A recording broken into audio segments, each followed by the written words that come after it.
Oh,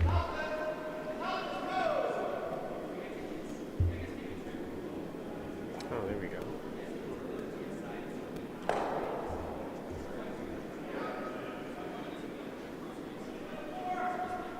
Hello, hello, test, test.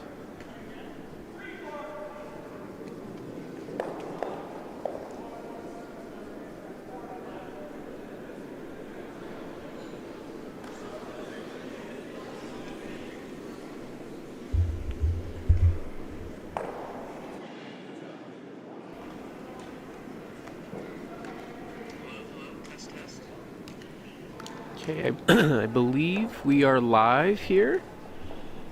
So welcome, curling fans, to the Saturday morning draw for the 2024 Francis Dykes Memorial Bonspiel. My name is Matt Hughes, and we are live from the Broomstones Curling Club in Wayland, Mass. And I am here to commentate the 8 a.m. draw between Plymouth Rocks from Vermont and Long Island. We have a full slate of games this morning across all the sheets. On sheet 1, we have teams from Utica and the North End. That score right now is 4-0 Utica after one end, and they are just starting the third. Triangle facing Rail City on sheet 3. Triangle took one in the first to have a 1-0 lead. And on sheet 4, we have Rochester versus Petersham. And Petersham took a 2 spot in the first end, a steal of 2.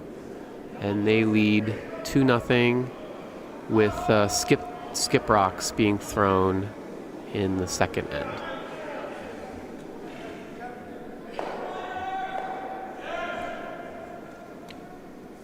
Get the rosters here for our featured sheet here in just a moment.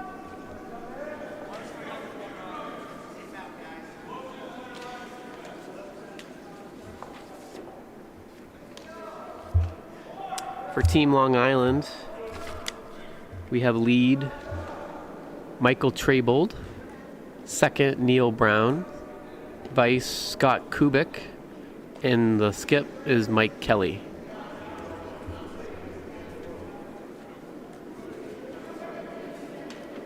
And for Plymouth Rocks, out of New Hampshire, apologies, we have the lead throwing second, Mike Naroth.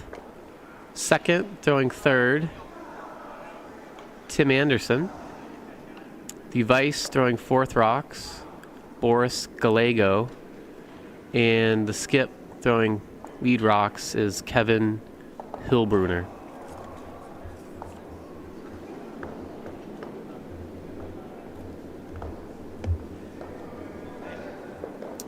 So it looks like we just wrapped up the second end. Did not see the result of that, but we'll have hopefully a hang on the scoreboard soon.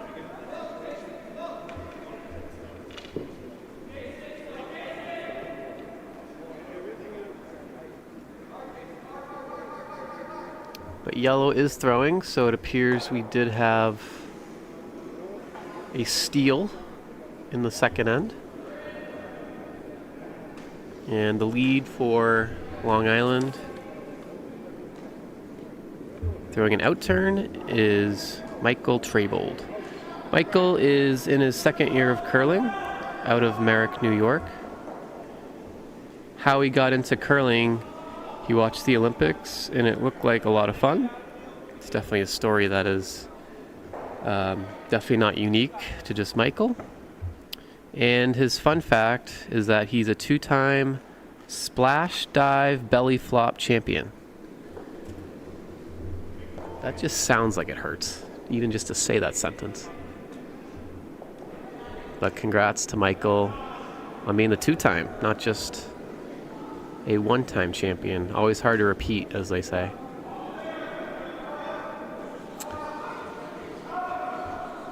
Plymouth attempting a draw into the rings, and looks like that will land pretty close to the tee line, right on the button. And looks like we'll have a hit attempt, pointing to the shoulder, which typically indicates normal weight.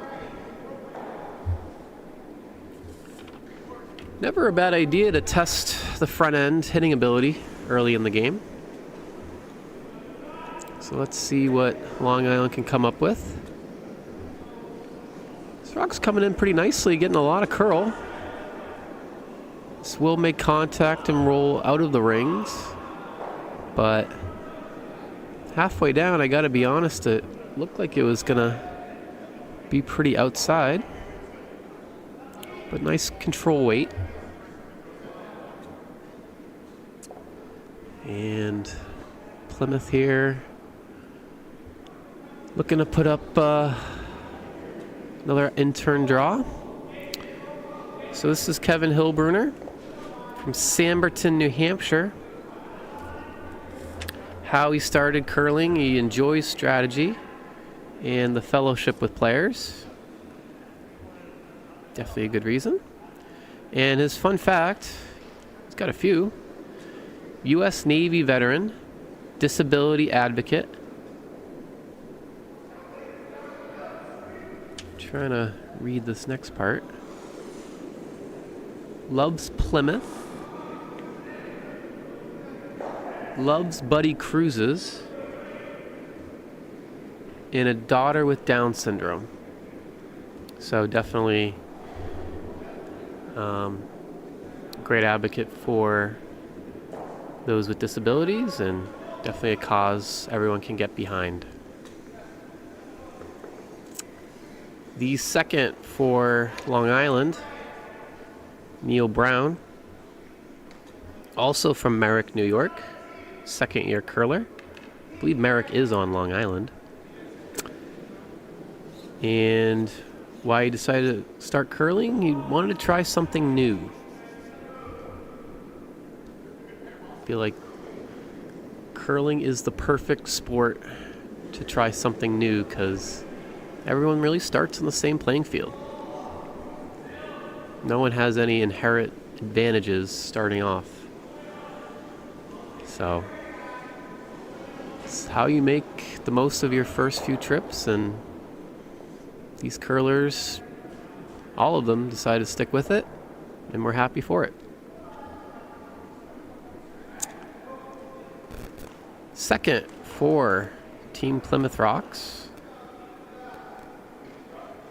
throwing second, Matt. I want to make sure I get this last name right. I'm going to refer to Bonspieler to make sure. So just give me one moment.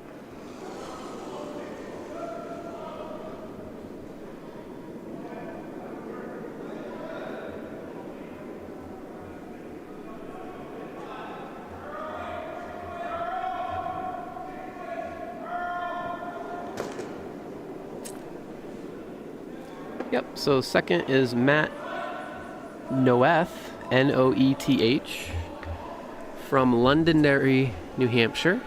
He's a second year curler. Why he started curling was looking for something new to do on the weekends.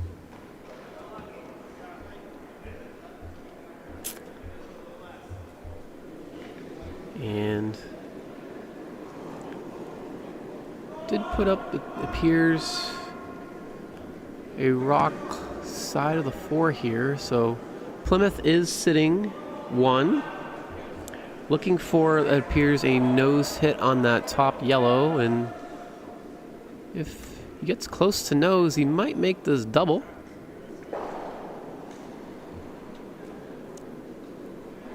Rock is away. Out-turn hit, looking real close to nose. Looks like it might come up just a little bit, but does spill out the yellow and does sit top 12 and is out counting that yellow that is biting back 12. So red is sitting 2, and they're very nicely separated. So No real double opportunity. Long Island will choose to hit shot rock. And the rock is away. In turn, going inside out, which is always a bit of a guess. This rock is outside. They came off the sweep. They might have had a chance if they stood on that, but it will flash. And Plymouth is sitting 2, and real opportunity here to get a multiple end. I like where Skip Kevin is asking for this rock. Top 12 covering shot rock.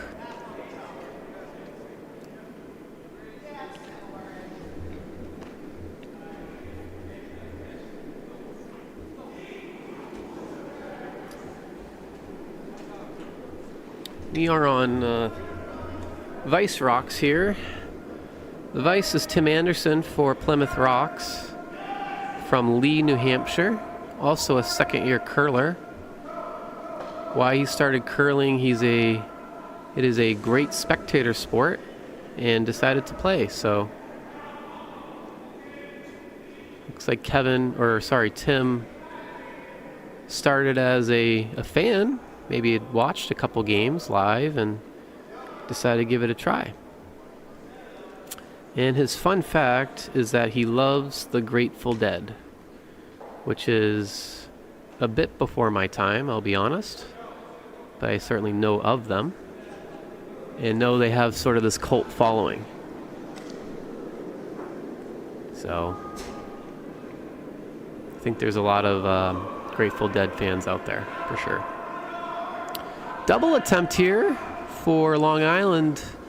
Was looking really nice, and then got a sudden sharp turn to the left, but still makes contact with the top rock and actually rolls to a pretty good spot behind Plymouth Rock's top 12 rock, and does sit second count. Small run back there, opportunity for Plymouth Rock if they choose to go for it. Here's they are just going to play the draw.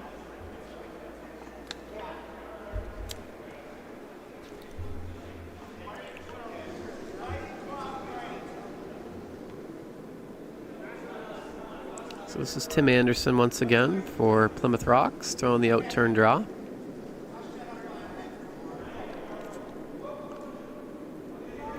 Rock is away. Sweepers aren't on it. I think they're concerned about the weight. This will glide. It appears to back of the house. Long Island on it after the tee line. And they do sweep it back, but it is still, I believe, second shot. It is. So red sitting 2. An opportunity to get a multiple end.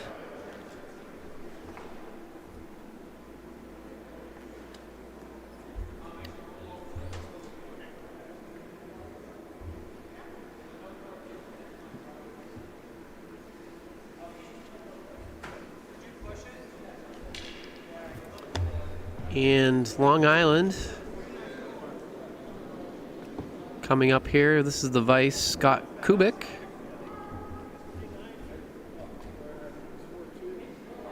Apologies, this is the Skip, Mike Kelly. Mike Kelly is from Dix Hills, New York. He is a fifth-year curler and was always fascinated with watching the Olympics, and credits that to how he started curling. I notice he's wearing a Darren Moulding jacket. Darren Moulding is a curler from Canada and was on Team Canada a couple years ago with Brendan Botcher. So that's pretty cool that he maybe won that in an auction or some type of charity event possibly. But that is a cool jacket. And he makes the nice nose hit. And this end has turned around a little bit, as yellow is now sitting 2.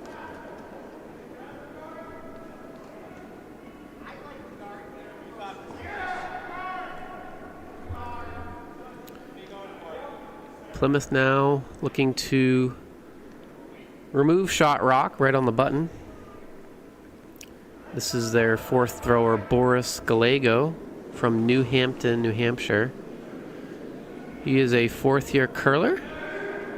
Why he started curling, he loves the sport. And his fun fact is he enjoys a nice cocktail in the evenings. Well, he definitely picked the right sport to kind of go with that fun fact. Fortunately, Boris flashed on his hit attempt, and yellow continues to sit 2. Actually, looks like red is sitting 2nd, back 8 foot there. Apologies. So a big miss there. Chance to sit 2 if a nose hit. So Long Island now is going to attempt to remove second shot rock. That is back 8 foot with that out turn hit. So this is Mike Kelly once again. Made a nice nose hit with his first, looking for similar result on his second.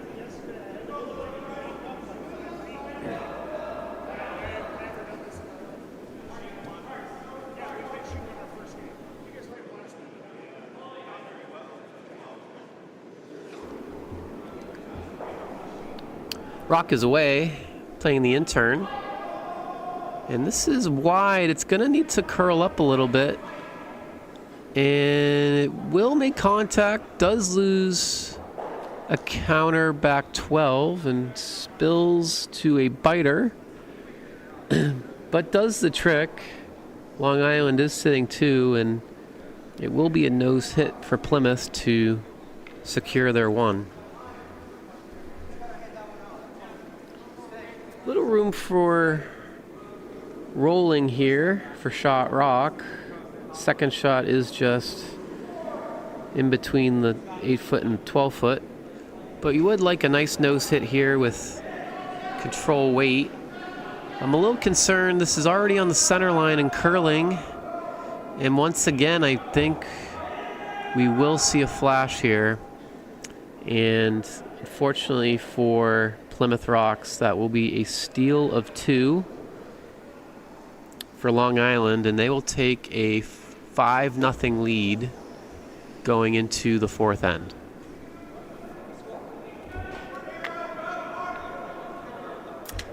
Other sheets, we have updates on sheet 1. After that big 4 spot by Utica in the first, North End has come back with a score of 1 in the second, and then a steal of 2 in the third. So they now only trail Utica 4-3, playing the 4th end. Triangle and Rail City. Triangle is out to a quick 2-0 lead, and they just finished up the 3rd end. So we'll see once that's posted. We'll send an update. And on sheet 4, Petersham and Rochester in a bit of a shootout, already 4-4 after 3. Rochester also with a 4-ender in the second end, but Petersham coming back nicely with the deuce in 3, and they are just starting the 4th end. So all games are in the 4th end. Seems to be well on pace to get 8 ends in across the sheets. And on our featured sheet, we have lead rocks coming down.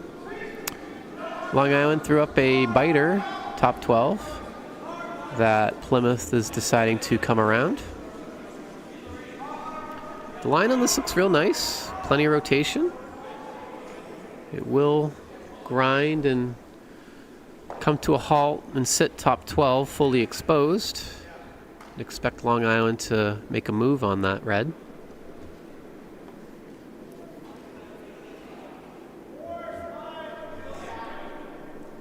So the lead for Long Island, Michael Traybold attempting the in-turn hit.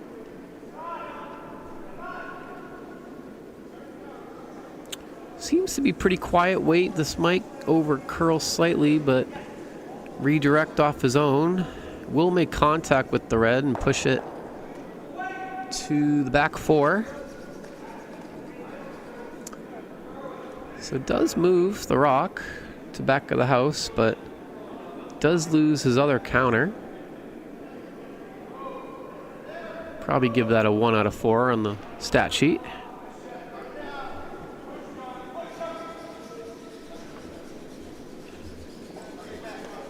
Plymouth lead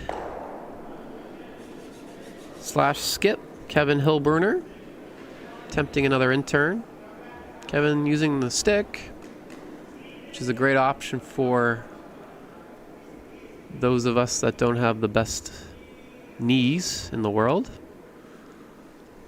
Definitely a great option to stay in the game. You see a number of curlers here at Broomstones use the stick. And we're going to see another hit attempt here. Going to come from the out-turn side this time. See if we get better luck if you're a Long Island fan.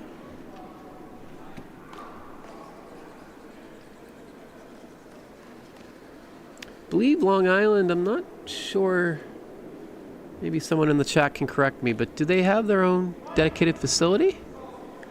I'm not sure if they curl out of Ardsley, if they're a paper club. I suppose I could look it up. We do have Google in the booth here.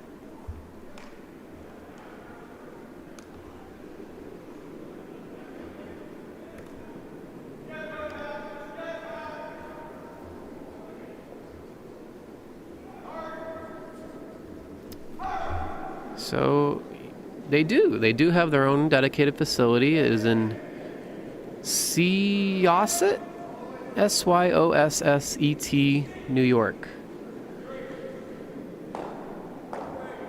Very neat.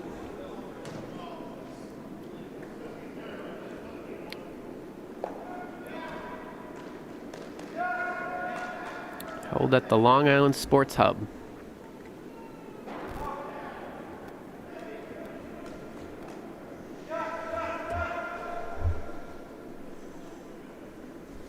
And in equal fairness, I'll look up Plymouth Rocks, which I'm pretty sure is an arena club. I did think it was in Vermont for some. I'm thinking of Rutland Rocks. I think Rutland Rocks is in Vermont. So Plymouth Rocks. If I can work Google here. Plymouth, the bank is showing up. Okay, so Plymouth Rocks Curling Club is hosted at the Hanaway Ice Arena, from what I can gather. And I know, I think there's a university, Plymouth State. And just curious, I think Plymouth is pretty far up there in New Hampshire. We'll give a quick test of my geography skills. 2 hours from Wayland, roughly. Yeah, it's actually about halfway up New Hampshire, kind of in that lakes region, where I'm very familiar with in the summer. Beautiful, beautiful area. Okay, I am getting a message in the chat from Eric. Long Island is an arena club as well. So thank you for that confirmation. I thought I heard Ardsley was the only dedicated facility in the New York metro area, and I think that is still the case.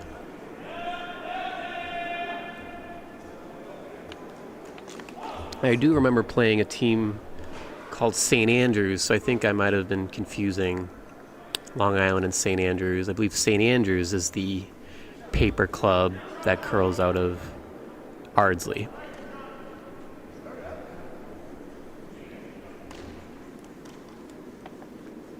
But nonetheless, we've had a few rocks come through. Looks like a lot of hit and roll outs because we do have an empty house.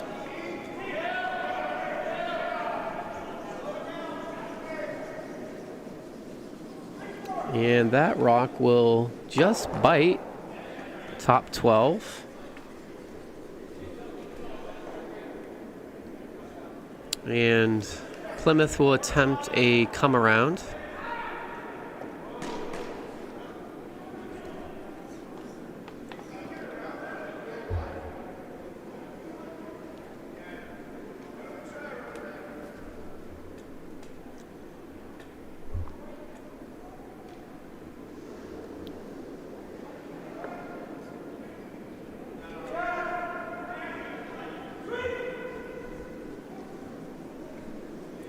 This rock is on the way.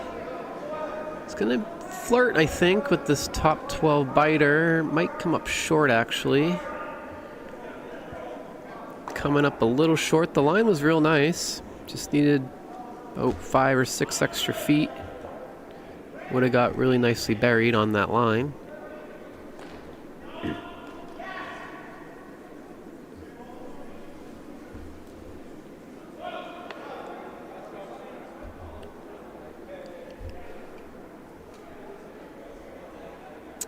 Long Island attempting, I believe, to just peel this red away. Needs to be concerned to not hit this on the centerline side, and it is drifting that way, unfortunately. And it will sort of make the shot for Plymouth, the short run. Good news is for Long Island is that red is still not in the rings. And, you know, I think Long Island's pretty happy with the clean house right now.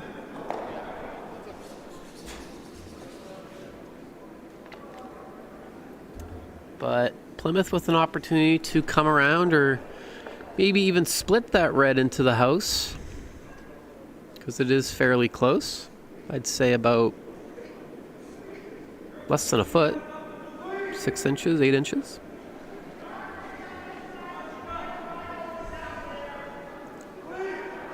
Line is nice on this come around attempt. Does have more steam than the first one. And it is coming in, and it will go to the tee line. This is a very nice shot. Drifts slightly behind tee line, but is definitely partially buried, about, I'd say, 50% at least, if not more. So if they decide to chase shot rock, it can't be with much more than hacked board weight.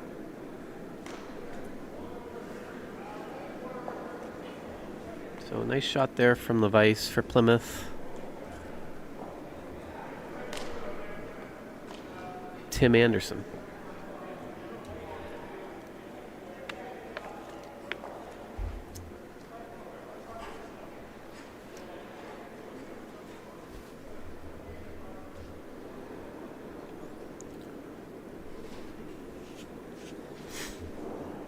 So we are on Skip Rocks. Red is sitting 1 behind cover. And Skip a Long Island, Mike Kelly attempting what appears to be a hack weight hit on shot rock. Needs to cross center line. It's on the other side right now. They're trying to push it over. I think it was just a bit too much weight for the shot.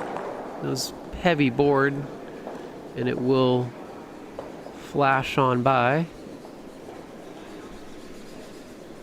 The line was good, I think, for that shot. Just needed a touch less weight.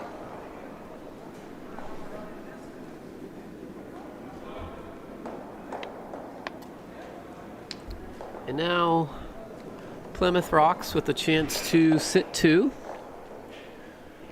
Believe they're going to try to come around once again. on this outturn path. The danger is you leave this rock exposed, you might leave a double. So it appears we might have a change of heart here. Looks like we're going to play the intern, which I actually do like. Separate the rocks in the house. You leave very little chance of a double. So that is the call. So Boris Gallego throwing 4th rocks for Plymouth. Throwing the intern. Sweepers are a bit concerned. Looks a bit heavy from here. Really needs to grind. Fortunately, I think it's gonna slide through. Looks like almost hack weight there. And will slide through. And another opportunity for for Mike to play this hack weight shot. Is taking a bit less ice.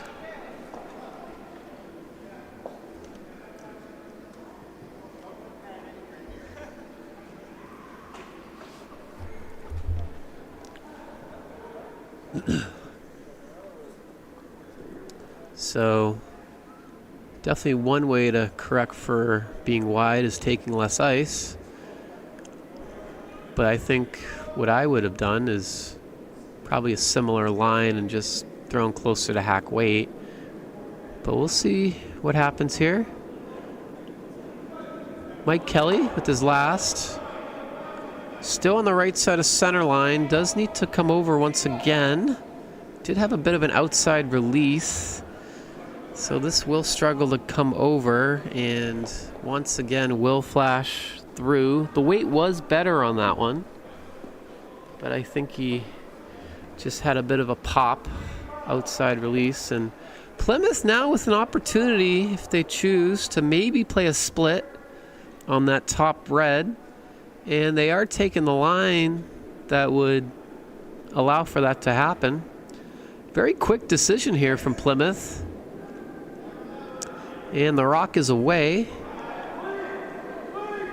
Sweep is on. And this will be close to potentially a split if it has the weight. Or maybe they'll just sweep it in, and they will. This will come in nicely, and it'll be a score of 2 for Plymouth, and they're on the board.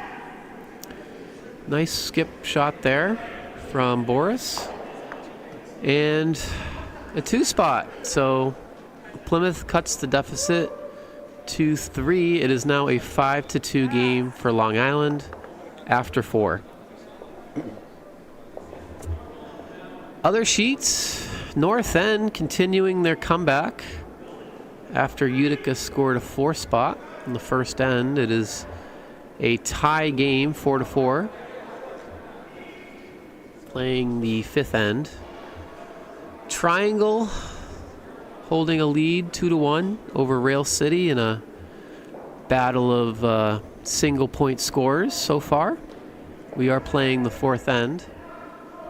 And we're actually on Skip Rock, so I think we're going to pan over to sheet 3 as Triangle is throwing hammer. Already up 2-1. And the situation in the rings is yellow is sitting, I believe, 2, definitely 1. And I believe second count is yellow. But attempting what seems to be maybe an in-off off his own red to get into the yellow. He can make contact with the yellow directly, but it is pretty tight. Can use his own to really make this shot a bit easier. Rock is away. It is over curling, I believe. He might make this red run. No, not quite. It's going to spill over, but it does knock second shot out of the way. And it'll only be a steal of 1 for Rail City. So that'll make it a tie game, 2-2 after 4 ends.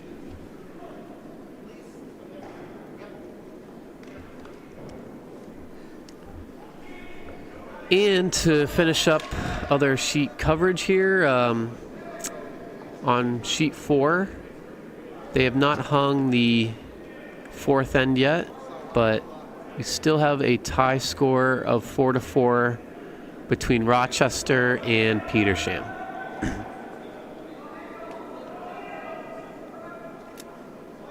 Back to featured sheet, we had a couple rocks slide into the rings back of the house, and a hit attempt there from Plymouth Rocks does flash.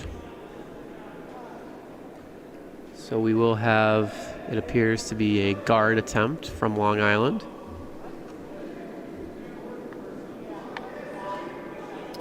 On sheet 4, we actually had a blank. So the score remains 4-4 after 4. Saw in the Bonspieler there was an A event game that featured 3 blank ends. I didn't realize this event turned into the Briar or something like that. I was quite surprised to see that one. But I think that was the Nutmeg team that we featured yesterday, and they were very strong with hitting. So guess I'm not totally surprised that a strong hitting team saw a lot of blanks.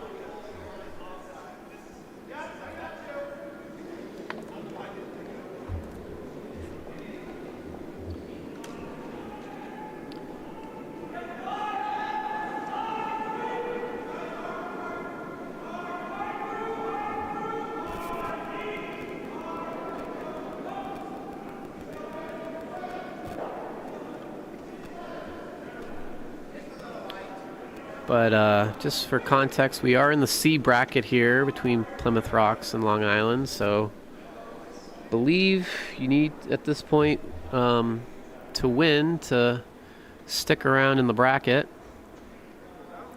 Can go through each of these teams' paths to this game. Plymouth Rocks opened up with Colonial and Dylan Wright and lost 6-4 in their first game. And then in their second game played pretty tough opponent, the reigning champs from last year from Rochester, Team Cox, and had a tough game. So this team is 0-2. And looking at Long Island's road, they opened up with Norfolk and had a tough last end and lost that one 9-4. And then Petersham in their second game and had a competitive game, but lost that one 7-4 as well. So both teams 0-2. Looking to avoid the dreaded 3-0, 0-3 tournament run.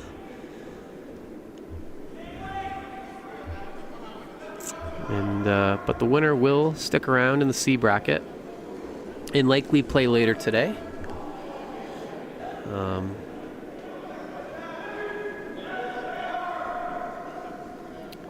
C bracket's always tough because that's usually the longest road you can have in a Bonspiel. But you know, if you come to a spiel, you want to get games in, and if you go all the way in they call it the C slog, you'll definitely get plenty of games under your belt.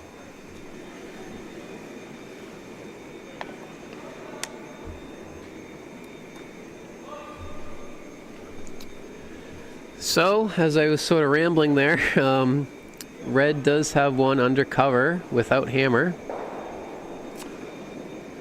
And yellow is attempting a run back.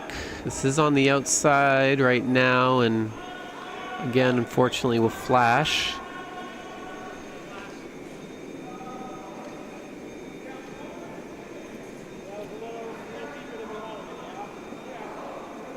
And red really with a good opportunity, Plymouth, to really put the heat on Long Island.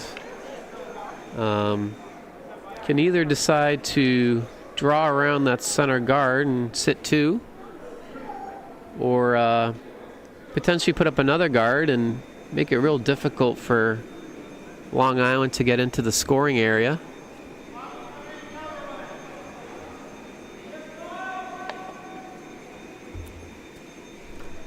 Either call is just fine, because Shot Rock is very well defended. There is a port between that yellow and red, but gotta throw pretty heavy weight to get through there. I'd say you can probably maybe fit 2 rocks worth between that port, if that. Maybe a rock and 3/4. But Tim Anderson here, throwing an out turn, and might be deciding to block that port with this line. I think they probably wanted to come around, but this should serve as a pretty nice guard if they are off the sweep, or maybe they will come through and they will only sit 3rd counter or even 4th, but that does serve as a nice kind of pseudo guard, as there is definitely no path to Shot Rock right now. Long Island just looking to peel that top center guard. That's really acting as a nice blocker. Again, this is on the outside side, but it is trying to come over and will touch the center guard. It does jam on the rock that Plymouth just threw. And Shot Rock is still very well, nicely guarded.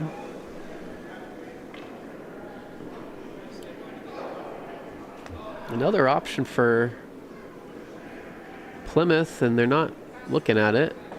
They could really put some heat on Long Island and remove that back 8 rock and sit 4 potentially. Make those top 12 and back 12 rocks come into play. But deciding to block the front, which is not a bad option either.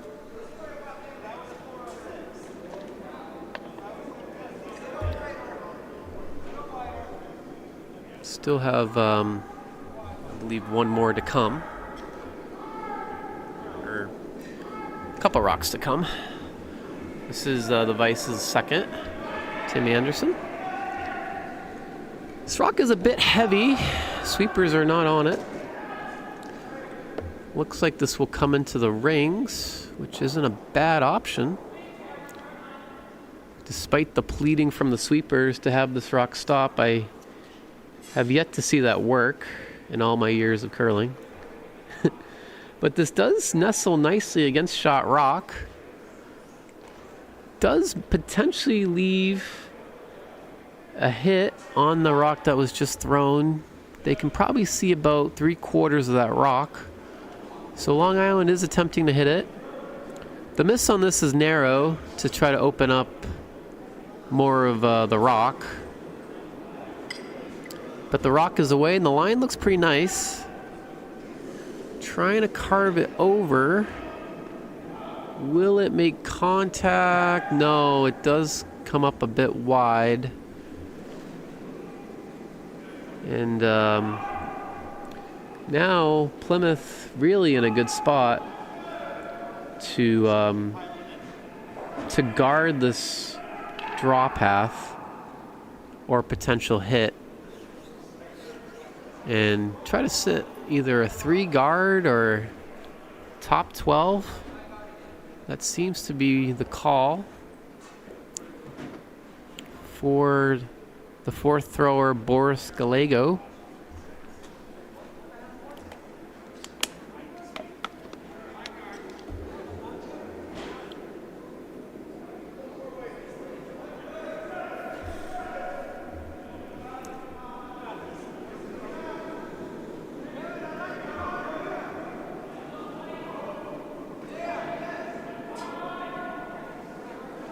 Taking plenty of ice on this, edge 12.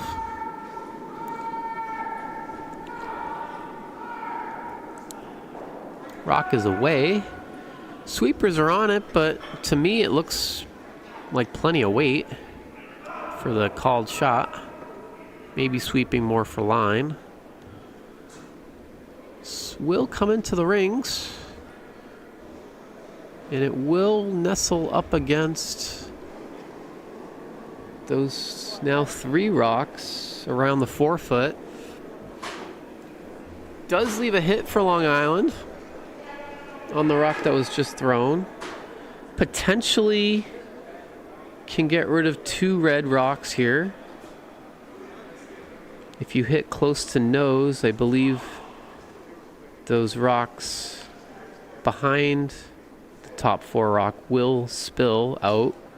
Certainly the 3rd rock in that combination will go out of the rings and potentially hit that other one that's back 12.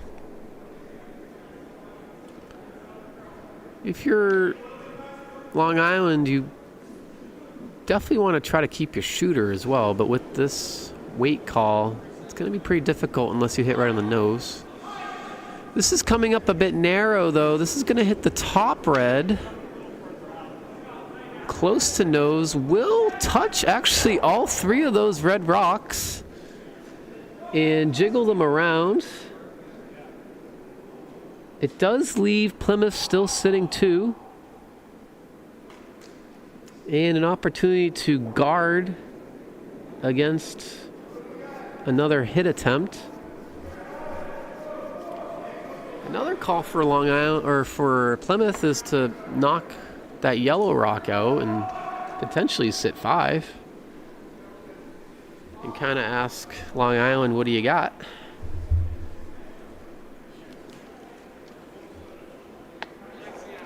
But I would say the guard is probably the call, and that seems to be what they're going for.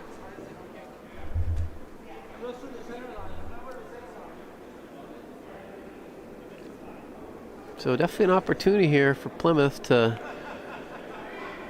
put a lot of heat on the skip of Long Island, Mike Kelly. I'd say the ideal spot for this rock is just right of the center line, kind of guarding against potential skinny double or nose hit on that back button rock. Rock is away and the weight is real nice. The rock is coming over. It might actually even over curl here at the end. Getting a lot of late finish on this rock. Again, more pleading from the sweeper from Plymouth Rocks. But despite his best efforts, I think there is still a nose hit there. Did slightly over curl. The weight was really nice on that guard attempt. Just a lot of finish, I think, with that light handle. We've seen it throughout the event. The players that only have, let's say, 1.5 to 2 rotations down the sheet are really seeing these rocks kind of get away from them at the end. I know that from personal experience because I myself sometimes have too light a handle and see rocks just go sideways. But I can share something I learned from a pretty elite curler from Canada. If you've watched curling over the years, you'll know this name. Kevin Martin came to visit Broomstones a few months ago now and did a really nice clinic and meet and greet. And I'll share one thing I learned from Kevin. He said on pretty much all surfaces, all dedicated or arena clubs, you want to try to have at least 4 rotations on your rocks on draw attempts. And that was a pretty big revelation to me. Anyway, skip rock coming through. We do have a double made from Mike Kelly. He decided to go with the intern there. And he will have his yellow rock that was sitting back 8 count. And Long Island will score 1. A big shot there from the skip of Long Island. to score a point after it looked like Plymouth was in a very strong position to steal. So that'll be score of 1. So Long Island will take a 6-2 lead after 5.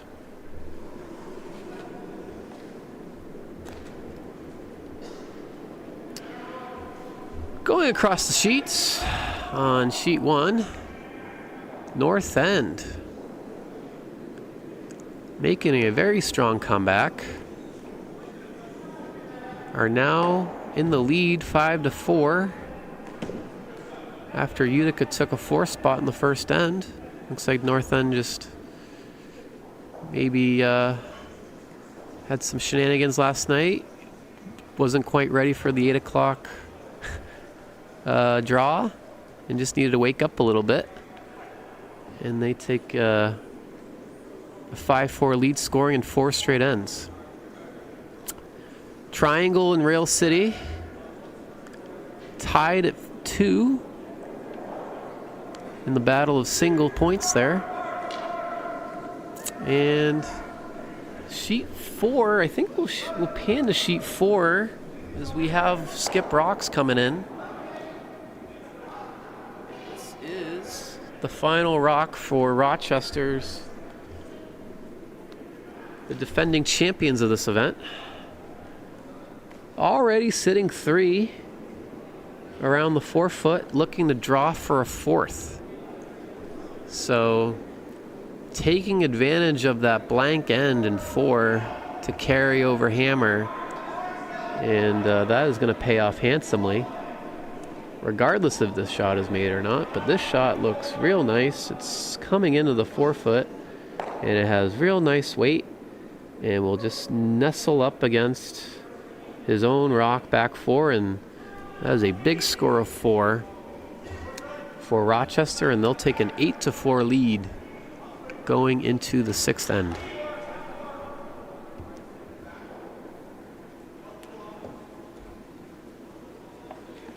Back to featured sheet here, as we have a hit attempt here with exactly 0 handle, and that will unfortunately slide on by.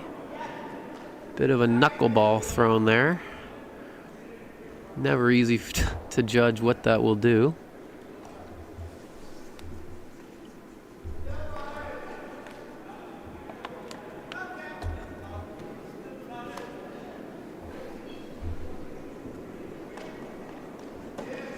But Long Island now sitting 1. It was a very nice double there from Mike Kelly to really get out of trouble in that 5th end. Game-saving shot, one might say. Definitely a turning point. So we have a come-around attempt. Looks like it'll come up. It will squeak by, but leave a double for Plymouth if they choose to play it. Nose double on that top rock will remove both.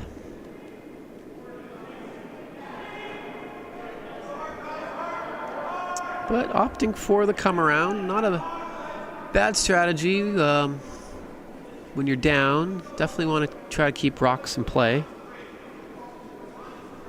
So we're going to see the come around here. Try to get to the 4 foot.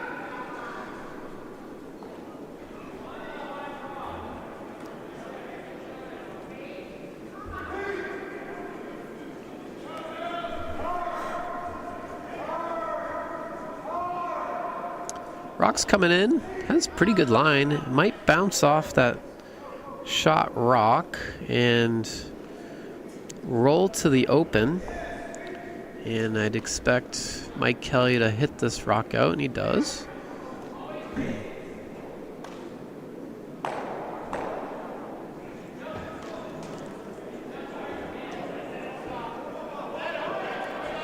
Rock is away. It is a bit narrow. Looks like it'll struggle to make contact, just wicks it over. and does leave red still sitting shot.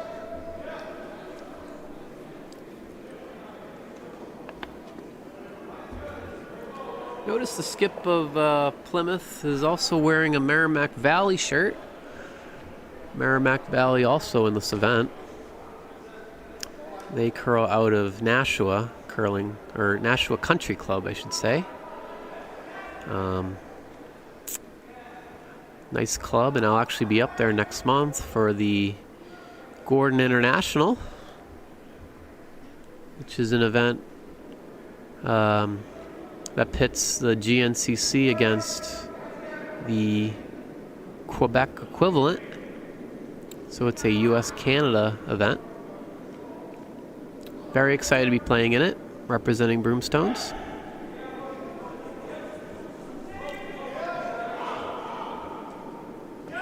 It is also co-hosted by the Country Club, which is in Brookline. And we've seen a couple members here, although there isn't a TCC team here, that curls out of the Country Club from the Canadian Club of Boston, which curls at TCC on Mondays and is a paper club.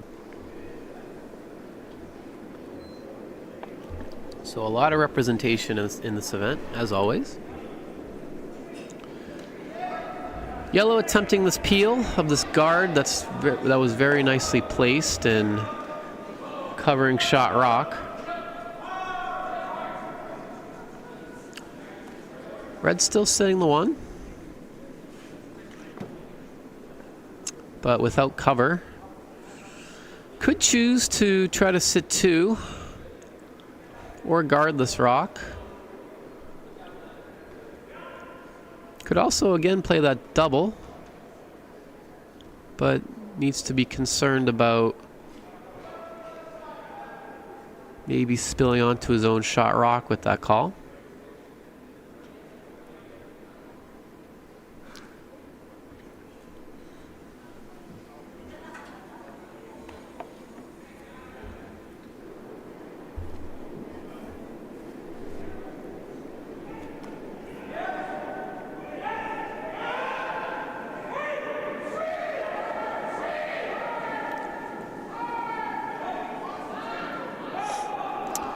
But in turn, shot is away for Plymouth.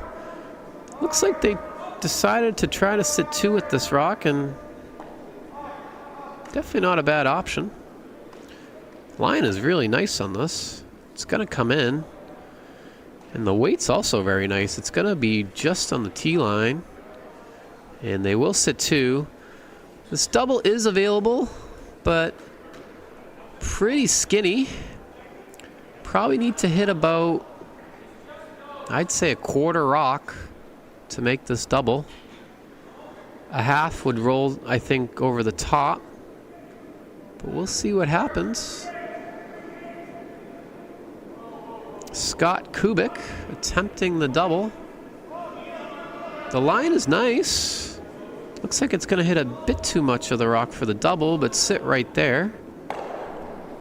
The nose hit is made, and that yellow is in a really good spot.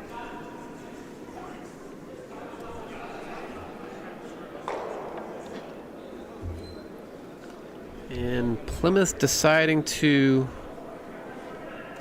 remove that yellow.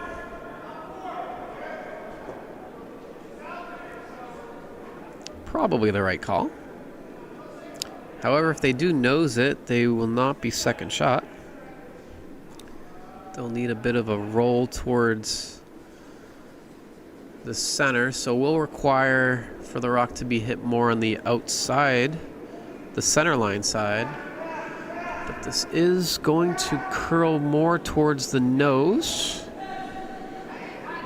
And they got to be on it to not jam.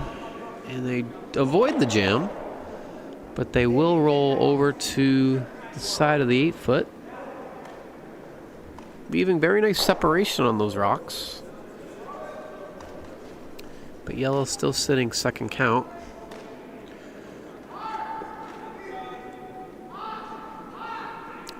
Long Island really in a position now where all they really need to do is remove enemy red rocks.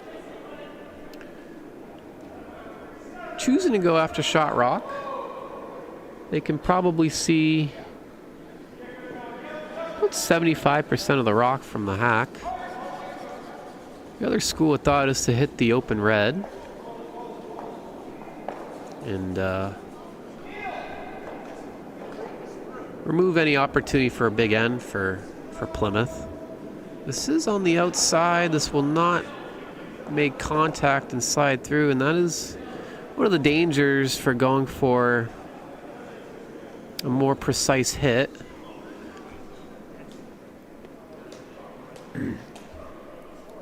Is that, if you flash and you give Plymouth a chance to sit at least two.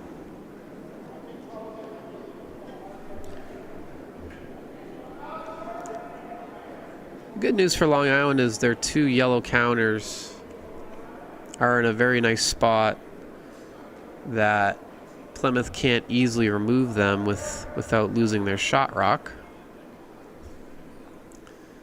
But they do have the opportunity to sit two.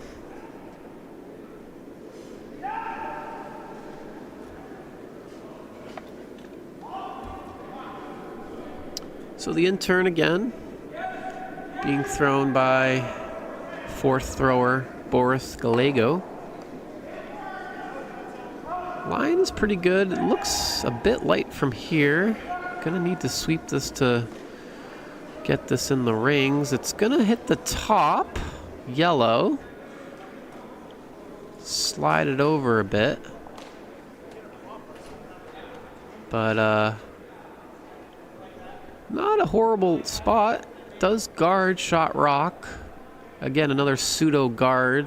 What I call a pseudo guard is a rock that does guard a scoring rock, but is in the rings. You don't think of rocks in the rings as guards, but I'd say in this case, the rock they just threw is acting as a guard. It's a close guard, but I think still a guard. So that's why I call it the pseudo guard. Definitely can be run if Long Island chooses to. Nose is pretty close to make that red double on the rock just thrown from Plymouth.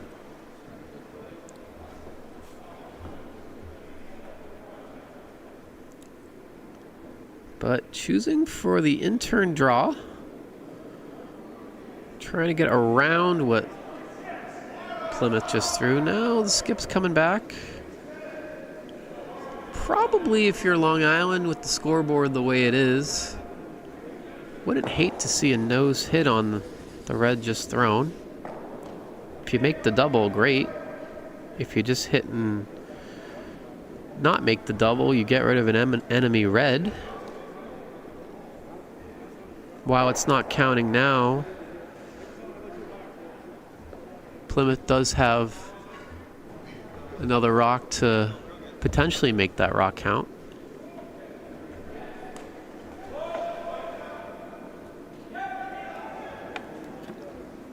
But nonetheless, the in-turn draw is the call.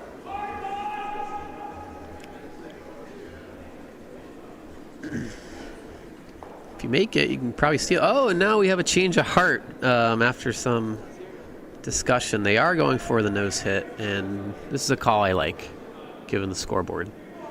So, Mike Kelly throwing big weight here. This is going to be real close to nose. And he will stuff the red rock, unfortunately.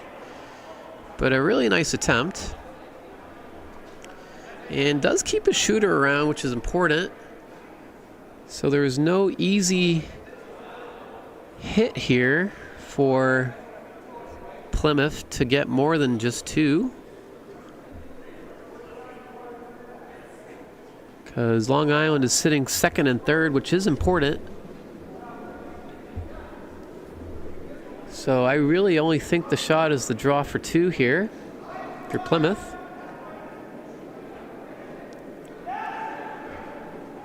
Really just need to touch the 4-foot, and they do a backing on their own red rock.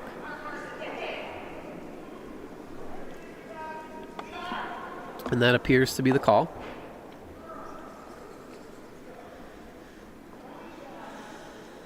Obviously, you'd love to have a shot for 3 here for Plymouth, but those yellows are just too far apart to realistically play a double, and you would actually just jam on your own there as well if you played that shot.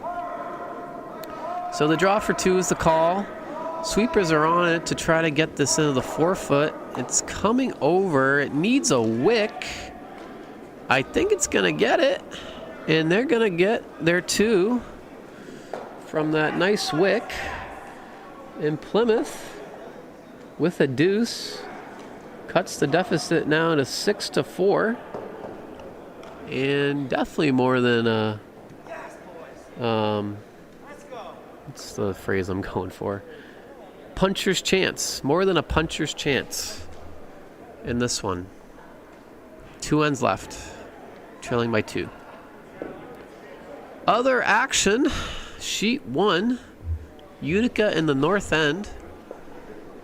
And once again, the north end really just turning on the gas after that 4-ender by Utica. And they get another steal of 3 in the 6th end. And they lead now 8-4 on sheet 1. Sheet 3, triangle with the big score of 3 in the 5th have taken a 5-2 lead over Rail City. And we just had Skip Rocks come through. Not sure what the result of that was, as they were just kicking the rocks back. So we'll provide an update there. And then on sheet 4, we did the live look-in on Rochester scoring that big 4. They're playing Skip Rocks in the in the 6th end. And red is sitting 1 there, but a lot of yellow counters. So an opportunity for yellow to maybe put up a big number of their own.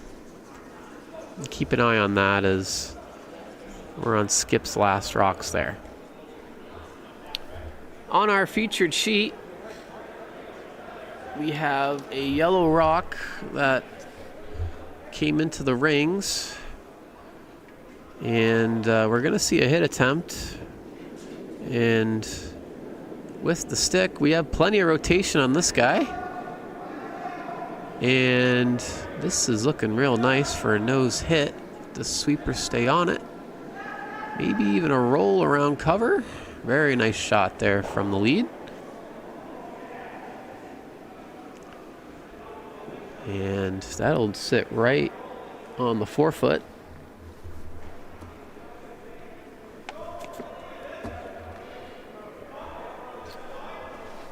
Long Island probably happy to play a hit end. Blank for them would be actually really nice. But even a score of 1, or a low stress end as we call it, would put them in good shape going into the last end. This hit will make contact, I believe. Ooh, it just wicks the red. And unfortunately for Long Island, kind of pushes it around that guard. So that rock will be very difficult to remove with weight. So Plymouth looking to wrap another one around that, I'll call that a pseudo center guard, because it is a little bit off the center line, but it's not quite over enough to be called a corner guard. So it's kind of right in the middle there, blocking the side of the 4-foot.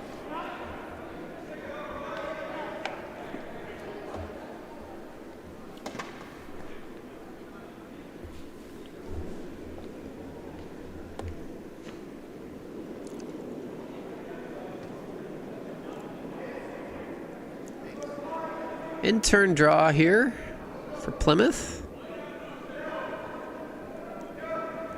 Matt Noeth coming over quite a bit. Again, kind of a victim of that light handle. Getting that late finish. But not a bad spot if you're Plymouth. Putting more protection around that back 8 rock. And the come around now, tempted by Long Island.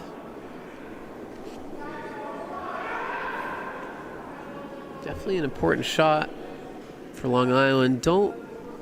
This comes up short as a guard. It kind of just junks up the center line, and it's not what you want when you have hammer. And unfortunately, this will come up short. So I would say this is pretty dangerous territory if you're Long Island. Plymouth with a chance to wrap another one around cover. And if they put it top 4 around cover, that could be a stealing point right there.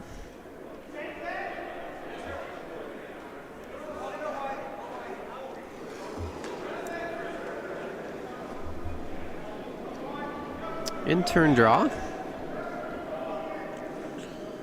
think if I was Long Island, just to go back to that previous shot attempt, I wouldn't have minded seeing a peel on those red guards. Just to open up the 4-foot lane.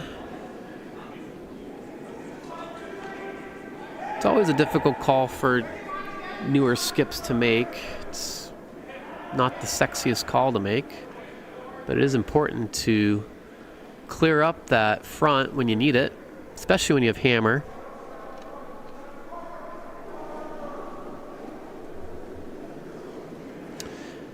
But Plymouth made a very nice come around and is sitting 2 completely buried. But an opportunity for Long Island to freeze to the rock Plymouth just threw. And this line is looking really nice.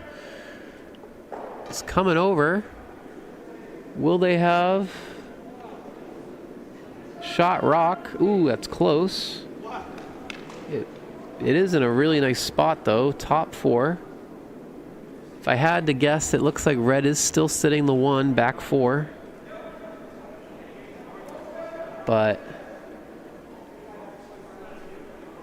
a lot of guards for Plymouth to come around potentially and tap that yellow rock back. They can probably see from the hack, oof, not very much of it, a sliver. But potentially looking to play some kind of backline weight and maybe knock it to the side of the 4-foot. Now the skip is pointing to the high yellow guard. Definitely guarding is an option if you're Plymouth, as you are sitting shot. Pointing to maybe a hit here. I wouldn't say this is a book move, especially if you are already sitting shot.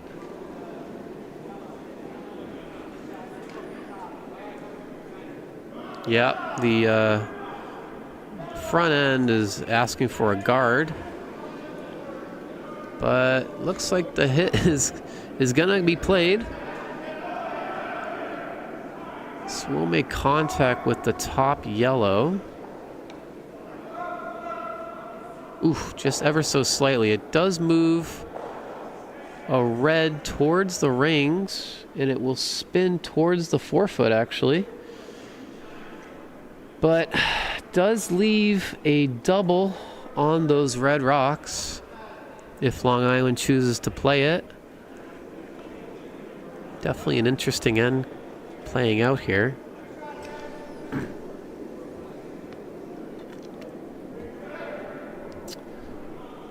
think Long Island really should be playing this hit, and it looks like they will.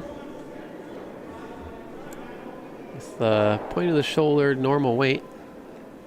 Oh, maybe opting for control, giving a bit more broom.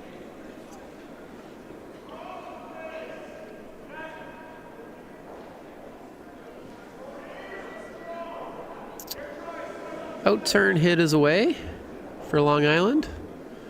Looking to hit that red rock close to the nose, but this is a bit outside right now.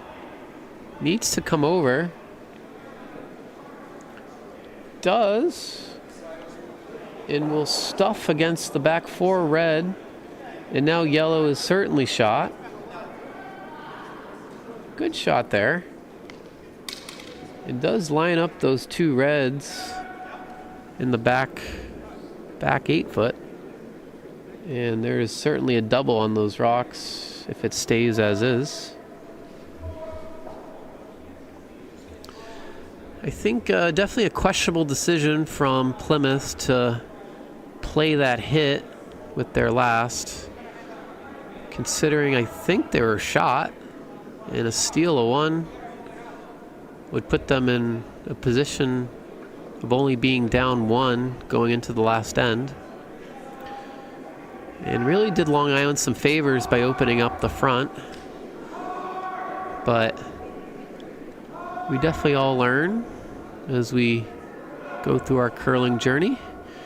Nice hit there from Tim Anderson, throwing third rocks. And red is sitting 3. But a potential double there for sure. Anywhere close to nose should get rid of 2 red rocks. And there's actually a number of ways to make this shot. Could even make the back double if you're wide. Rock is away, similar weight to the first from Scott Kubik, the vice. This is coming over. Will hit and make that back double, very nice. And rolls his shooter to a very nice spot, side of the 4 foot, around cover, and sitting shot rock. Very nice shot there from Mike Kubik.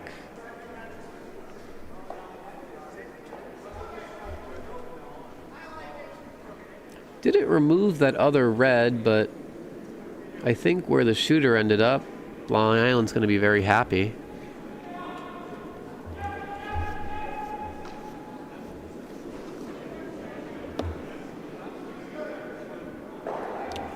However, still a chance for Plymouth to hide around their high center guard and sit shot rock under cover.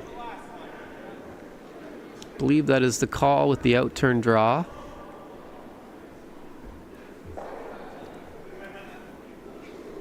We're on skip rocks here. Boris Gallego throwing his first. And this has plenty of line. But Will is starting to curl.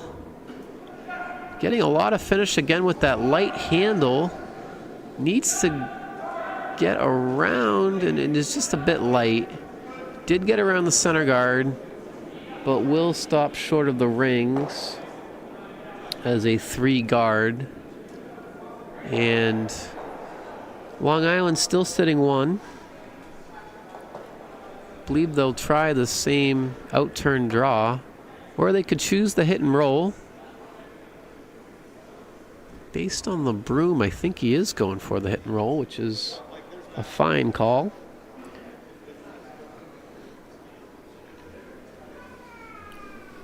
This is one where you kind of can see what the skip preference is, hit versus draw, because both shots are very viable here.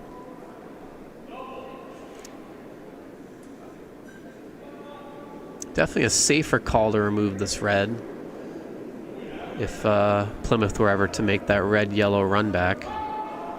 Rock is away. It's a bit narrow, I believe. And it does touch the red over. It actually makes contact with that back red.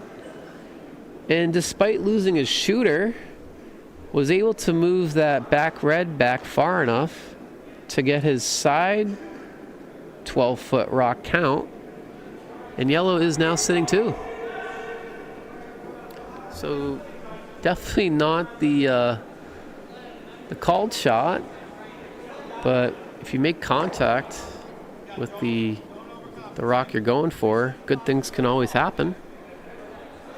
So a sneaky double there from the skip of Long Island, Mike Kelly. And yellow is now sitting 2.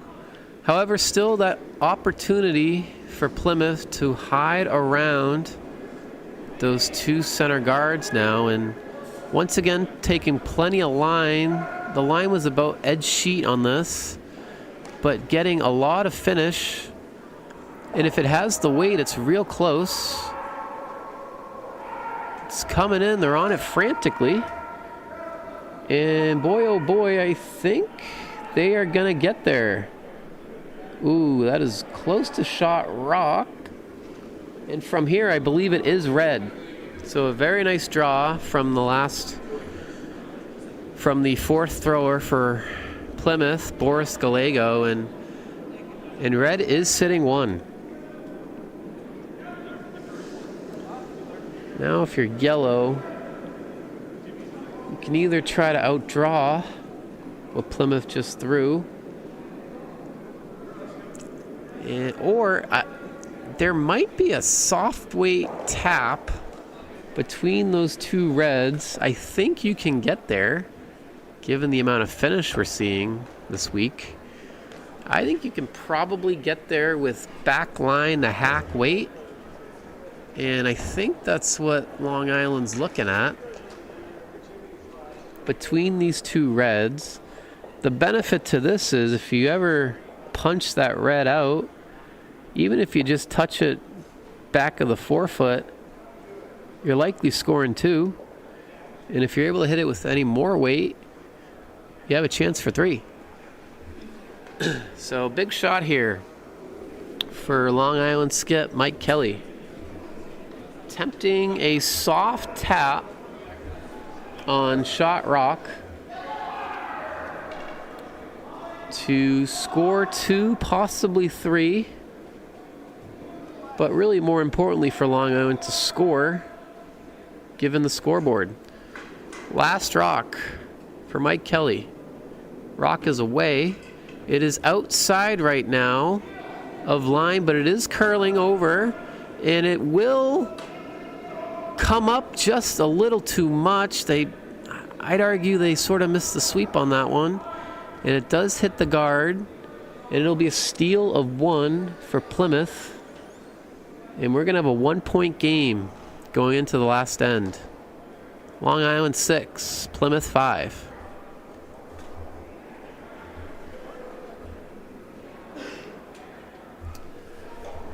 Taking a look across the sheets here. Looks like we have a couple results. North End with an absolute barrage after the first end. After trailing 4-0 after 1, they score, count them up, 10 straight points to take a 10-4 victory over Utica. That game is completed. We also have handshakes on sheet 3. Triangle with a second half flurry to defeat Rail City. And on sheet 4, looks like we have Skip Rocks coming in. But Rochester taken a very big lead after that score of 4 and got another steal of 2 in the 6th end. And looks like they're on their way to a pretty comfortable win over Petersham. So featured sheet is really the only game in doubt of the draw. So we'll keep it right here. Plymouth attempting likely a center guard, did come over a little bit, but it is in the free guard zone. Definitely more over towards the side than they'd probably like. And I believe this was a draw attempt that will come up a bit heavy for Long Island. But once again, Long Island really in a position to try to keep this end clean.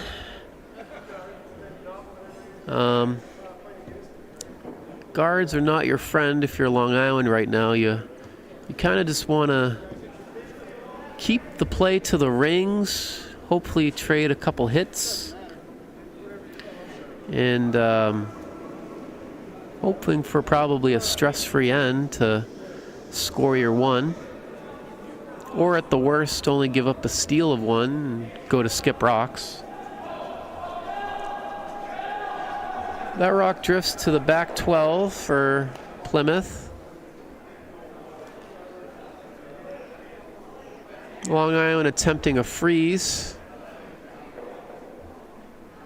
Wouldn't mind to even just see them knock that rock out in the back 12. Definitely don't want to be light on this draw. Heavy is the way to miss this, even if it is back of the house. This rock's coming in. It looks like it's going to flirt with this guard. It will get by very nicely, actually. And it will sit side of the 4. And in a really nice spot.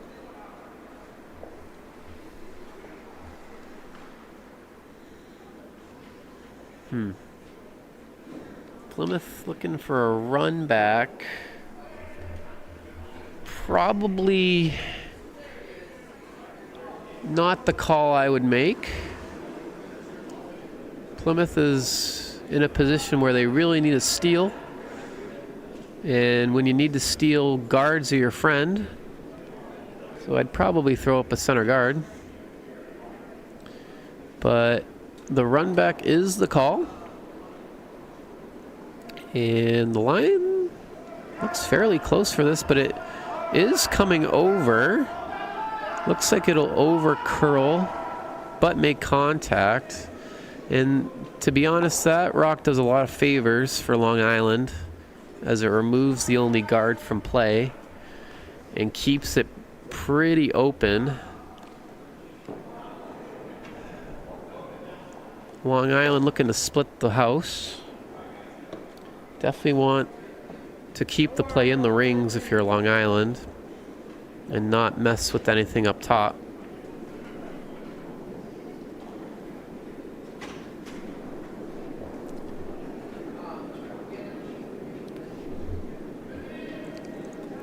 Outturn draw is on the way from the second Neil Brown.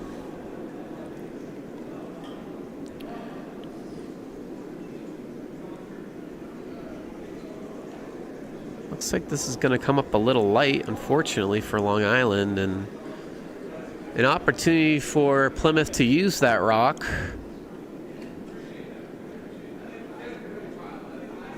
Looks like they're going to try to choose to hit and roll, which is a fine call as well.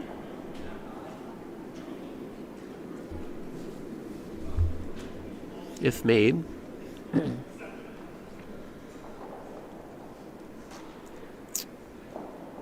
Matt Noeth throwing the hit and roll attempt. Right now it's on the center line, but it should get some finish with this quiet weight. It looks like about board weight. Looking real close. It will make contact, but it will roll out and does push that rock to the side of the 12-foot, back of the tee line. So yellow's still sitting 1. But Plymouth does have a yellow guard they can work with. Appears that Long Island is trying to come around that rock. Does seem counterintuitive, but the more standard play would be to peel that yellow rock out of there to keep the play as open as possible. Now I think that's probably worst case scenario, because now Plymouth has a really big area they can draw behind cover, and if they do get behind cover, those rocks are close to the center line. That's going to be right on the side of the 4-foot if they get right behind. So hopefully these teams are, maybe watching this broadcast back and can maybe learn a thing or two about strategy, as they're all on the Long Island team, second-year curlers, and then the skip is a fifth-year curler.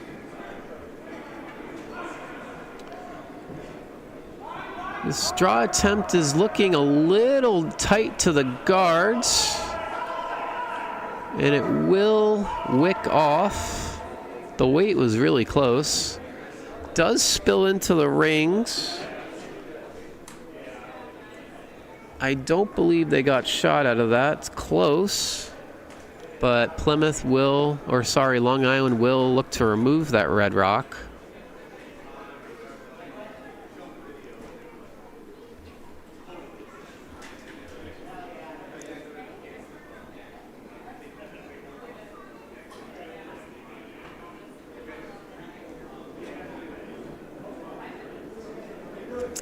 Rock is away. Line looks really nice to make a nose hit. Will roll over slightly, but that is a fine result for Long Island.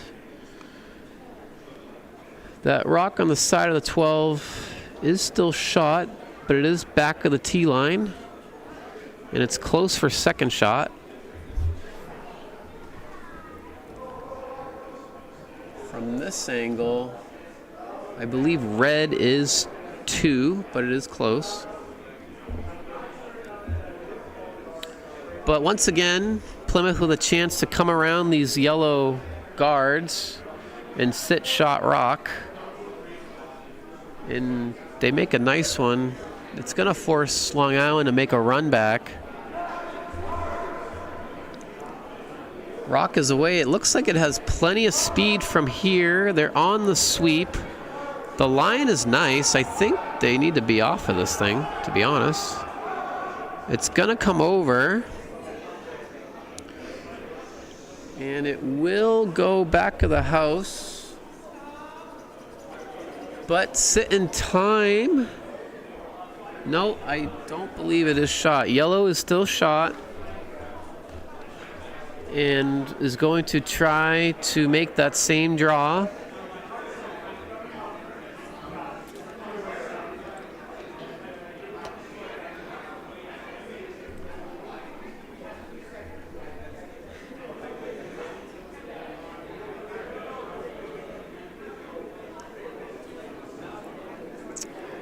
So the rock is away from the vice, Scott Kubik. I didn't read his bio earlier, so I'll do it now. From Ronkonkoma, New York. This rock will slide heavy, but maybe make contact in the back. It does remove a red rock. But yeah, Scott, second-year curler. Why he started curling, always watched and wanted to play. And his fun fact is he can play 20 plus instruments. Very impressive. I don't think I could name 20 instruments, to be honest with you. And I definitely can't play. I can play the saxophone. I got maybe a year of that in 6th grade, but it's the extent of my musical history. Nevertheless, we have skip rocks coming through, and once again, this outturn draw is almost being begged to be made by one of these teams. Fortunately, this is on the outside, but it is curling back with that light handle. It's coming in sideways, and I think it's going to be really nice. That's when you almost love to have that sideways finish, as it gets completely buried around these yellow rocks. That must have curled about 6 feet, as it was, I didn't see the original ice call, but halfway down it was, my goodness, probably very close to the edge of the sheet, to be honest. And then all of a sudden just dove. So this was the fear. If you're a Long Island fan, Plymouth does get a rock around cover. Top 4 And now you're really in a position, probably need to either draw the pin and hope for a miss from Plymouth. It seems to be what they're going for, is I don't think they're going to get nearly as much finish as what Plymouth just got. The rock is away. The line is looking pretty good. It might actually make contact with this red if it comes up a little bit. It does make contact. It does spill for shot rock, but it is completely in the open. It will leave a hit and roll attempt for Plymouth Rocks. Even a hit and roll away, their red rock on the side of the 4 is still completely around cover, and it'll force Long Island to draw to the 4-foot for the win. So objective 1 is to remove this yellow rock. Objective 2, if they can improve their position to sitting edge of the 4-foot, that'd be really nice. But first objective is to hit it, so rock is away.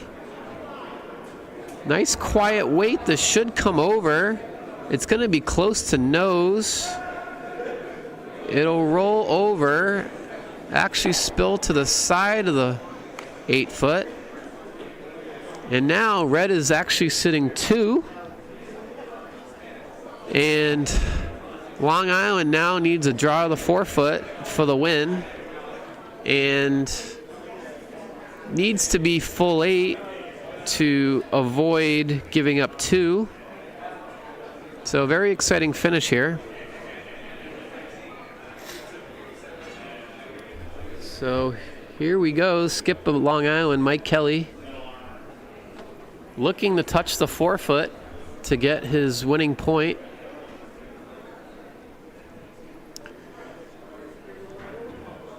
For the win, rock is away. Looking like it has plenty of weight from here. Sweepers aren't touching us. Not curling yet. Does not have backing either on this line, and unfortunately I think this is going to glide through and be a steal of 2 for Plymouth, and they will take this one by a final of 7-6. A comeback win for Plymouth, and a disappointing end to the event for Long Island, but definitely I think a lot to learn from as they look at how the tail end of this game finished up. So that'll conclude the first draw games here from Broomstones. Saturday at the Dykes, we have a full slate of games the rest of the way, and I will be here for the 10:15 draw, which will be underway in just over 10 minutes from now. And we'll have some more exciting action from the Broomstones Curling Club as we get into the weekend here at the 2024 Francis Dykes Memorial Bonspiel. We hope you'll be here to join us in some exciting curling action. My name is Matt Hughes. Thanks for tuning in, and we hope to see you the rest of the weekend. But take care for now. Bye-bye.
that one.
at all. Don't worry.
like lobster or shield? The Sean.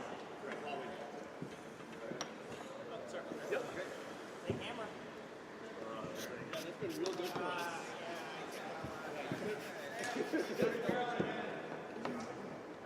Maybe we should do it. Yeah, we were playing so poorly with hammer that had we won it, I was like,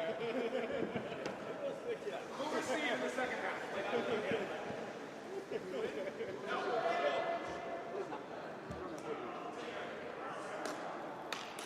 and we're right again. See, this is not looking good. So we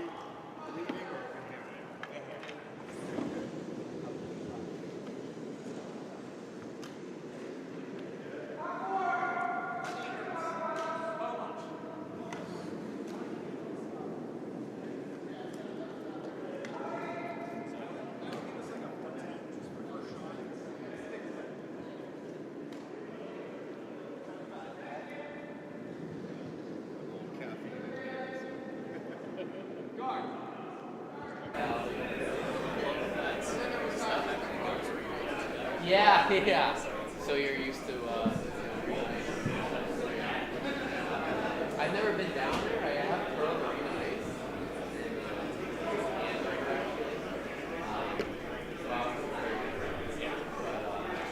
But yeah, no, I've seen. Are you down there right now? No. Maggie Woolsey. Welcome, Maggie. Good to be here. Thank you. And today we're going to be focusing on Sheet 2, action between team from South Shore Curling Club and Broomstones. So those are the teams that we'll be focused on today. However, if you are interested in any of the other games going on other sheets, there are separate streams set up on the Broomstones YouTube page. So we have games on other sheets, and I will do the rundown of those games now. On Sheet 1, we have teams from Colonial versus Norfolk. On Sheet 3, we have a team from Rocket City versus Plainfield. And on Sheet 4, teams from Hartford versus Schenectady. And again, if you're interested in any of those other games, we invite you to go to those separate streams. They will not have commentary, but you will be able to watch those games in every shot. And one thing we'll try to do on our featured stream here on Sheet 2, we do have the ability to pan to those shots. So we're hoping to see a lot of exciting shots here in the second draw on Saturday. So for our featured sheet, we have teams, as I mentioned, from South Shore, South Shore of Massachusetts. We can go through the team rosters right now. So for Team South Shore, we have the lead, Sean McGregor. We have the second, Robert Freelander. We have the vice, Thomas Quinn. And the skip is Thomas MacGyver. And their opponents are Team Broomstones, known affectionately around these parts as Team Orange Pants. All members of Broomstones. The lead is Drew Gormley. The second is Tyler Holloway throwing fourth rocks. The vice third is Jonathan Hickey. And the skip throwing second rocks is Dan McGurk. So those are our teams for today.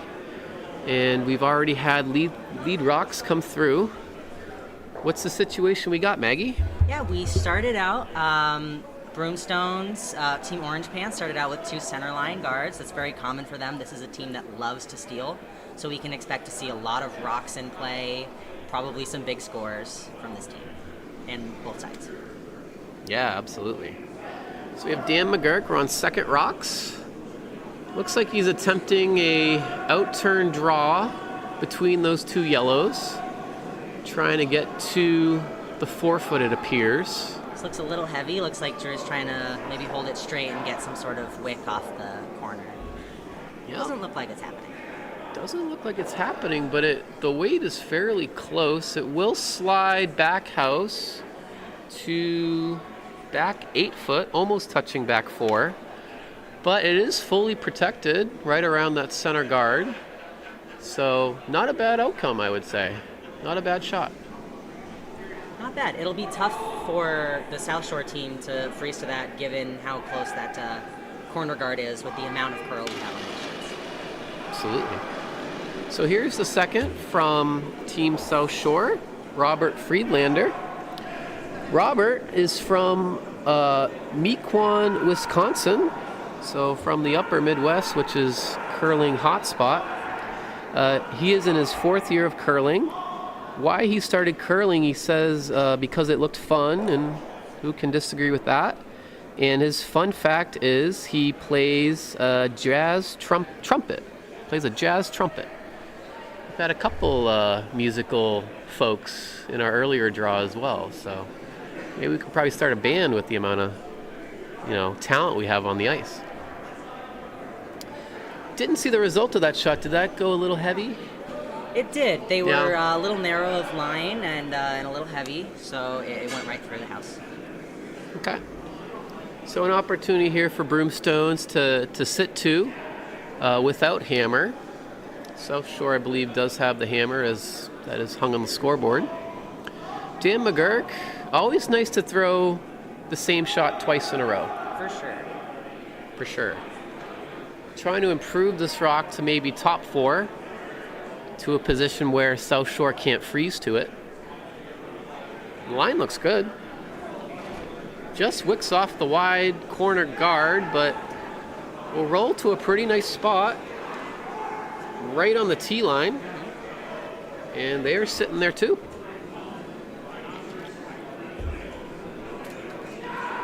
Yeah, that'd be a pretty steep run double for the South Shore team if they wanted to take care of both those rocks. Very possible.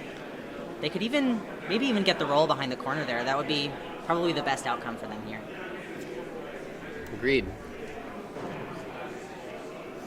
So, I believe we're going to see a hit here. Coming out of the hack. Looks like pretty quiet weight. Looks like pretty quiet weight. Maybe hack. It's going to cross the center line, I believe. Could come to the back one. We'll wick off the top one and almost make that thin double that you were talking about, Maggie.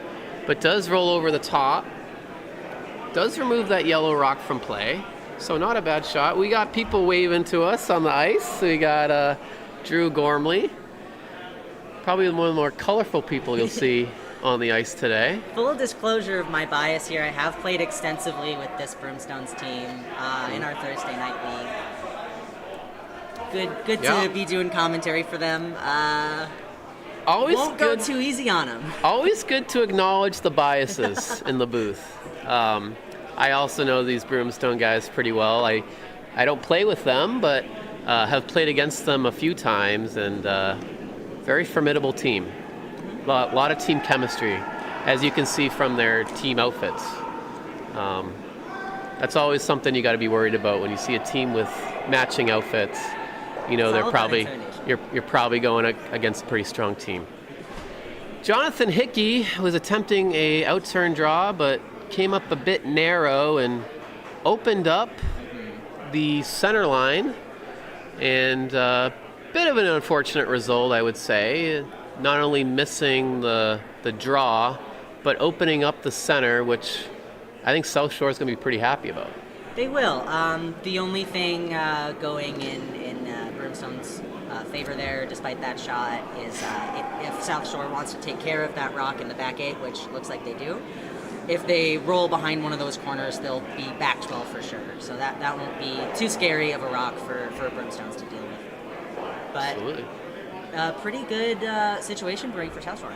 If they can, and this is looking like a nice hit, and it's going to roll over to the side around cover, and it's going to be shot rock.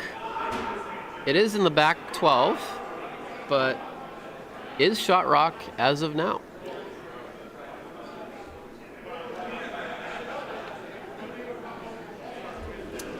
So no hesitation for Team Broomstones, looking to draw either to that rock or just above it. They have a lot of room here to be buried in shot rock, whether they freeze to that red one or not. But it is getting dangerously close to this corner guard. Will it get around it? I don't believe so. It'll just wick, but will roll in to a top 12 position, but red is still shot back 12. But I think that's a rock that South Shore is going to have to deal with. It is certainly blocking their access to the button. Fortunately for South Shore, there's not too much need right now to get to the button, given that they are shot rock in the 12 foot. What do you think of this call? I saw the skip point to a 2-3 guard on the center line. Yeah, it looks like they're guarding the center line tap back.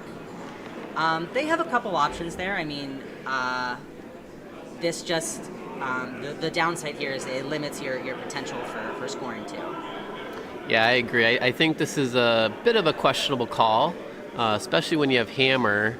I understand you have your one in there, but whenever you have hammer, I've always been told you want to get at least two.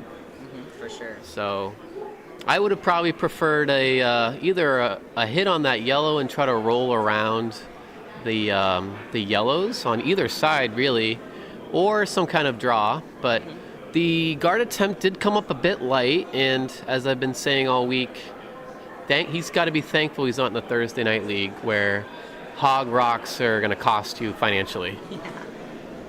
We have a $1 rock per hog rule on Thursday night, but that is, as far as I know, not in play for the Dykes event this weekend.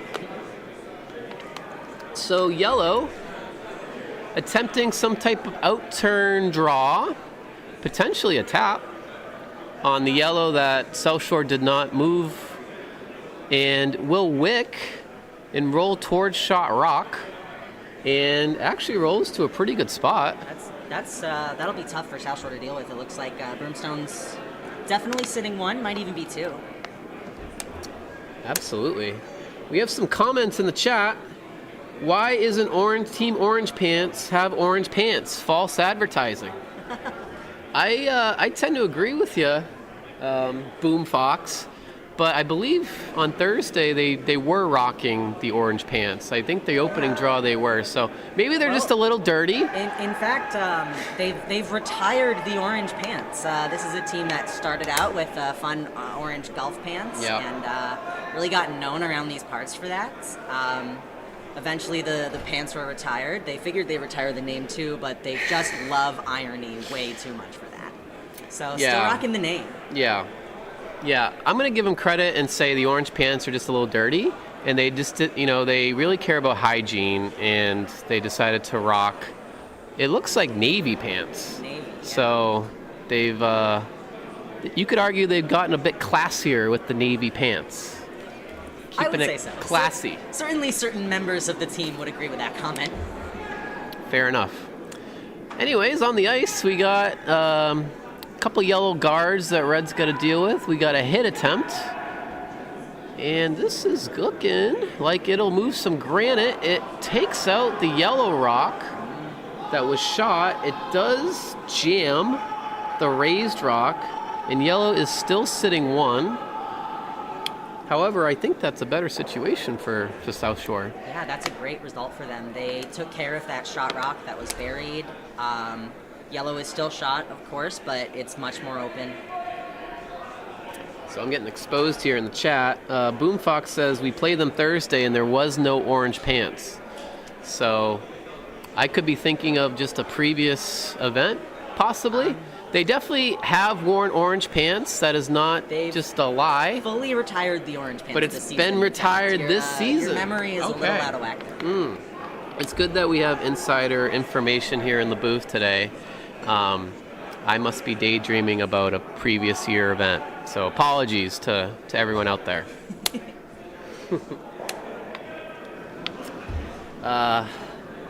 Anyways, we have Skip Rocks here. We are on Skip Rocks, and for Team Broomstones, Tyler Holloway attempting a center guard, and this line looks nice.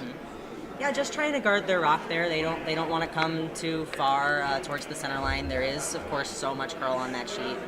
And that looks like a pretty big port that South Shore could for sure come through.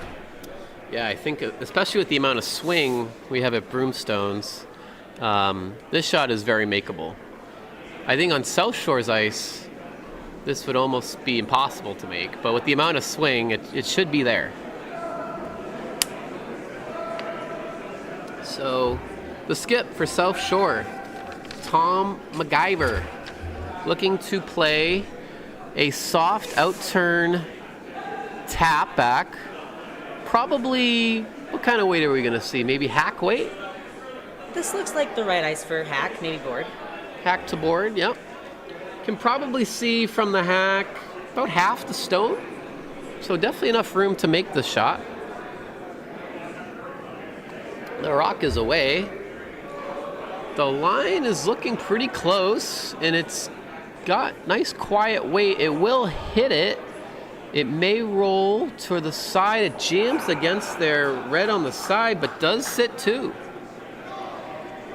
So a very nice shot there from the skip, and that is a score of 2 for South Shore. And they took a quick 2-0 lead after 1. Always great to have those catchers around. Even if they're not biting, they can always come in handy. Truer words have never been said. So, 2 spot for South Shore. We'll take a quick look across the other sheets and just trying to hope that some of the players move on sheet 1 so we can see the scoreboard. Yeah, that looks like a score of 1 for Norfolk Curling Club against Colonial. Yep, looks like that was a force of 1, so Colonial will take the hammer into 2. On sheet 3, I think we have hammer coming through, so I think we're going to pan to sheet 3 real quickly. A lot of rocks in play. Confirming this is hammer for Team Plainfield, and they are sitting 1, looking for a chance to get there 2, trying this wide draw on the intern side. Looks like it's going to come up a bit light and will crash on those red guard, and no damage done. They will take their 1, and Rocket City will take hammer going into the second end. So just a quick update there, and we'll continue to do that as we see hammer rocks come through on other sheets. So Drew Gormley, the lead for Team Broomstones, throwing the rock down the sheet. Looks like an outturn. I didn't see where the South Shore rock ended up. It looks like maybe it was light. Might have been another hogged rock. But it is not in play, and Broomstones throwing a tight center guard. Not sure what the call was on that. Did you see the call? Center guard. I didn't catch if they wanted that tight or Interesting. You would think maybe they'd want that more on the corner guard side of things, but we'll see what happens here as South Shore is throwing an intern draw.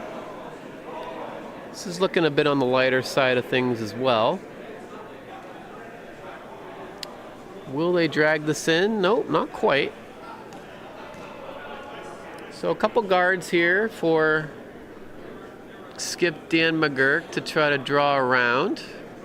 Drew Gormley is the lead for Broomstones. We'll read his biographical information here. Drew Gormley from Hopedale, Mass. is in his second year of curling. How he got started in curling is from his friend Dave, got him into it. Is that Dave from Broomstones? Yeah, another member here at Broomstones. Another member here at Broomstones. And fun fact for Drew, he just seemed to list a couple things here. I can read that he likes board games and long walks on the beach. Who doesn't? And can you read that first word? That is lacrosse. Lacrosse. Drew Gormley, actually an All-American lacrosse player in his college days. I did not know that. Yeah, very athletic fellow. Very nice. Very nice. Yeah, came up a little narrow on their come-around attempt there. The weight was great. They didn't have quite the line they wanted, so weren't able to get that stone buried, unfortunately. Okay, so yellow is sitting the 1, and looks like South Shore is trying to make a move on shot rock with a hit. This hit looks really nice to me. Nice quiet weight, probably boardish. Will remove the rock and spin their shooter to the side of the 12. Can't say it enough. If teams have that quiet board hack weight, can really control their shooters, you're going to have success on any ice. I don't care where you're curling, arena, dedicated. Those are the shots that win games. That's true for sure. It's all about not just where the rock you wanted to hit ends up, but where your rock ends up as well. Absolutely. Nope. No doubt. So, Dan McGurk here. More of a unique setup for Team Broomstones where their skip is throwing second rocks. You sometimes see the skip throw third rocks, probably more of a common thing you might see. But interesting that Dan's throwing second. Do you have any intel as to the formation? Or yeah, it's something they've a lineup they've had for a couple of months now. It works out pretty well for them. Okay. Whatever works, right? Yeah, I think that's something a lot more 5 and under teams could do well of trying out. What lineup works for you? You don't need to go too traditional. Absolutely. So that looks like it came up a bit light for Dan, as the teams are still trying to figure out the ice. And the second for Team South Shore, Robert Friedlander. Yeah, we actually read his info last end. But I will go to the lead for Team South Shore, Sean McGregor from Weymouth, Mass. He is in his third year of curling. Why he started curling, he says he always liked watching it, and who hasn't? And his fun fact is that he was born in Alaska. Very interesting. We actually had a few members just be in Alaska for a 5 and under event. In fact, I was one of them. Maggie was one of them. How was Alaska? It was great. In fact, Drew Gormley, the lead on this Orange Pants team, was also in Alaska. There you go. With myself. And you guys had some pretty good success out there. We did. We made it to the semifinals there in the A event. No A event. It was a round robin situation. Awesome. Great club. Would recommend it to anyone looking to travel. Was that your first time in Alaska? It was. Nice. It was. Nice. Very nice. I have to get my way out there. So here comes Dan. Pretty open house right now. Just the one red sitting side of the 12-foot. Or there is actually one also back 12. So looking to get one here under cover. The line looks real nice. It's going to get by the guards. Now it's just a question of weight. Does slide behind T-line to back 8 position, but it is shot rock. So a good outcome there for Broomstones, cutting out those 2 top 12 rocks. And South Shore is probably going to attempt a very similar in-turn draw.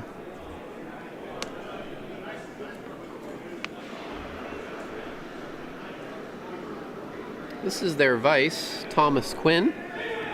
Had a chance to talk to Tom before the draw. Tom is from Haverhill, Mass. He's in his third year of curling.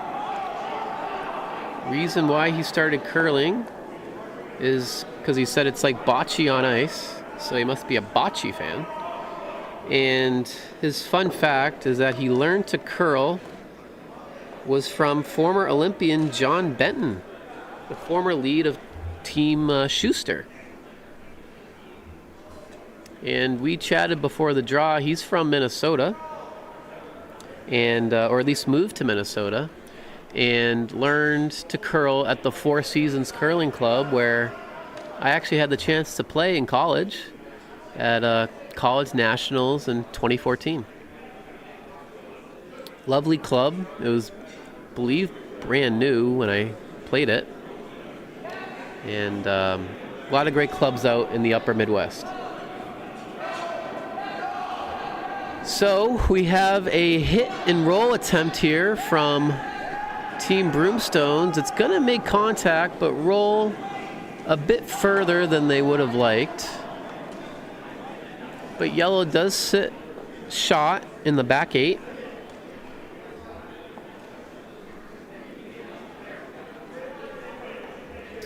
And Tom will have another chance to make this in-turn draw.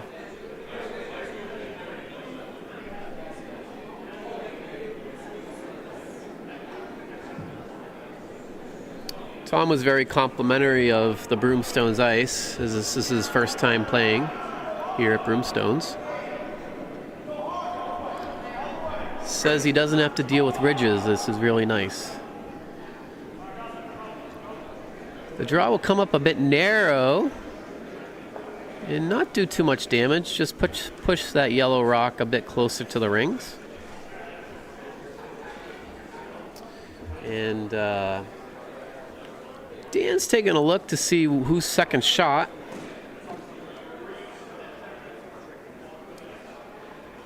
From my view, it looks like that red back 12 is still second, but it is close.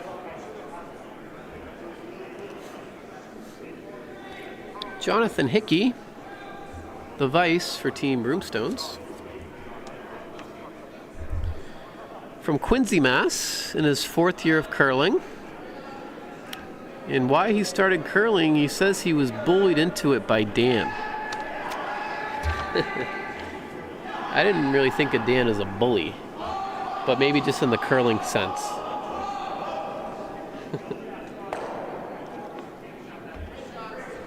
So that rock came up a bit light, but Broomstone's still sitting the 1, back 8.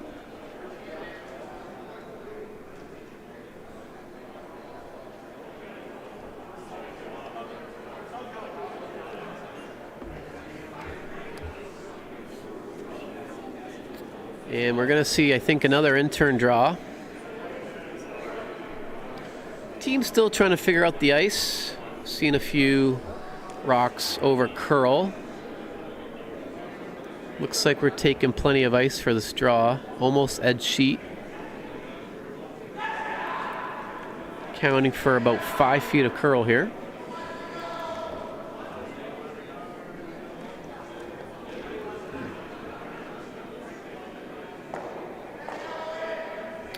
And this is the first for skip of Team South Shore, Thomas MacGyver. Thomas is from Plymouth, Mass. He's in his 4th year of curling. Why he started curling, it was something to do in the winter. Ain't that the truth? And his fun fact is that he played in an AAU national championship 15 and under basketball game. So another dual athlete on the ice.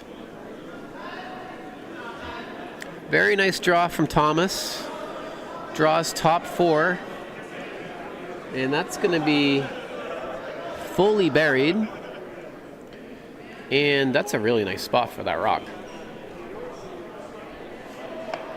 It takes away the in-turn draw for Broomstones. And I don't think you could have placed that red rock any better. Yeah, that's a good spot for them. Fully buried in the 4-foot without hammer here, so they have to be pretty happy with that. Absolutely. So I think Dan with hammer looking to open things up a little bit. Looking to remove this yellow guard. We call this the peel of shame. Unfortunately, that rock not helping them out too much here. McGurk is lining up the run back for Tyler here, but the good news is they'll be happy. They'll be happy if they miss. Even if they come very close to that run back, they will still move that guard and roll far enough away to have that hit open for them. Yeah, exactly. So this is going to hit the high side and just make the straight peel, which is just fine. Opens up shot rock a little bit. From the hack, it looks like that red rock is about 90% available. So Team South Shore is probably going to look to put up a guard. Or they could choose to come into the rings. That's probably the more aggressive call. Sometimes the best guard is the second counter. I've been saying that all week long. Totally agree with that. And on this ice, guards are no bargain to make with the amount of swing. That's true, but they're going to go for it anyway. They are going to go for it. Was that the indication? That seems to be where they placed the broom. Okay. This also could be an in-turn draw, though. It could. If they could be a plan B if they're light, right? That, we'll see. Yeah. I'm not sure they would want to draw in to get second shot here. I think, kind of top 12 at most is where they'd want to be. Otherwise, they're kind of risking the double there. Yeah, no doubt about that. So let's see what kind of speed they're coming out of the hack with, as we didn't really see an indication of where they're going to put this rock. Rock is coming in. To me, it looks like it's going to reach the rings. Sweepers aren't on. I think they were trying the guard. And this is going to end in a pretty nice spot. A nice tight 3 guard that bites the rings. And that's a tough double. Yeah, no real easy double there for sure. It'd be a tough run. McGurk could still draw on the other side there to the forefoot for his 1 point. Yep. They're going to discuss their options here. It looks like they're looking at a run there on their almost center line, almost biting guard. Just hack, it looks like. Yeah, I like this call. Yeah, for their 2, possibly 3 points. Exactly. Yeah, possibly 3 points. So I think we were looking earlier, I think that back red is third count as we look at it. So I think if this shot is made, it would be for 2. But I like this call because, I think anything else would be just as difficult. And whenever you have 2 or more shots that are of equal difficulty, you might as well play the shot for more points. So this is the hack weight shot. It looks to be like it might over curl slightly. It's going to be on that red. And it's going to be a steal of 1 for South Shore. So South Shore is going to take a 3-0 lead going into the third end.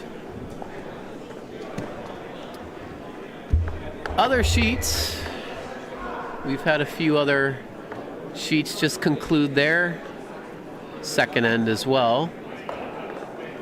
So they're throwing their lead rocks on sheet 1.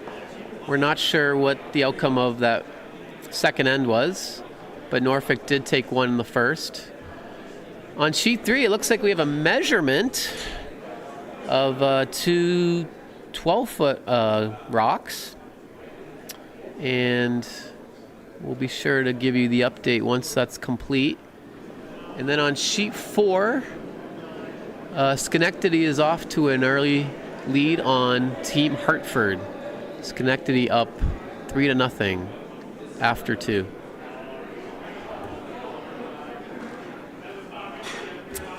So back to our featured sheet. Team South Shore attempting, I believe it was a guard attempt, but it does slide into the rings. And Dan wastes no time in calling a bumper weight hit.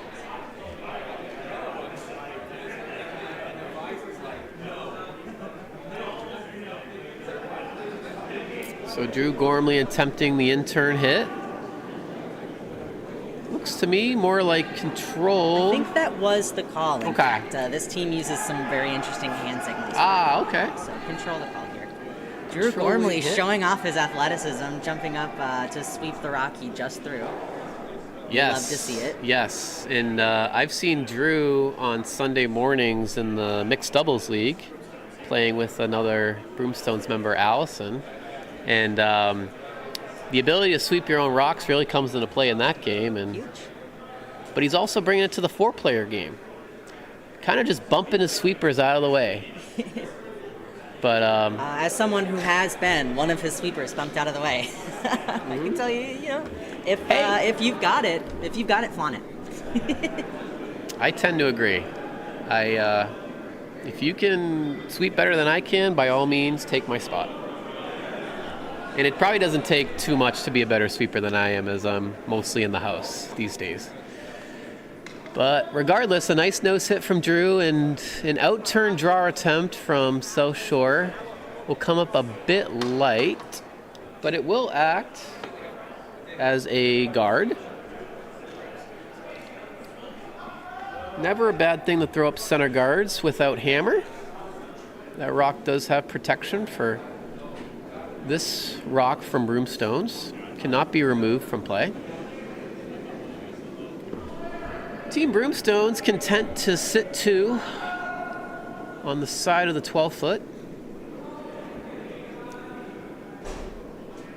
Wade is coming in. They're a little concerned about speed, it looks like. They're right off. But it will slide in, and it should stick around. It'll just be in the back 8 foot there. Definitely not a bad outcome for Team Broomstones. They're sitting there 2 and would be more than content to trade hits from this point and get their deuce. But Team South Shore says, we got a center guard, we're going to come around. And I like that aggressive strategy from them. However, this looks pretty narrow. We're going to need a plan B on this one for sure. Maybe a tap on their own guard. They're opting to not sweep it. They're going to make contact with that yellow and bump that to about T-line. So not what they were looking for on that one.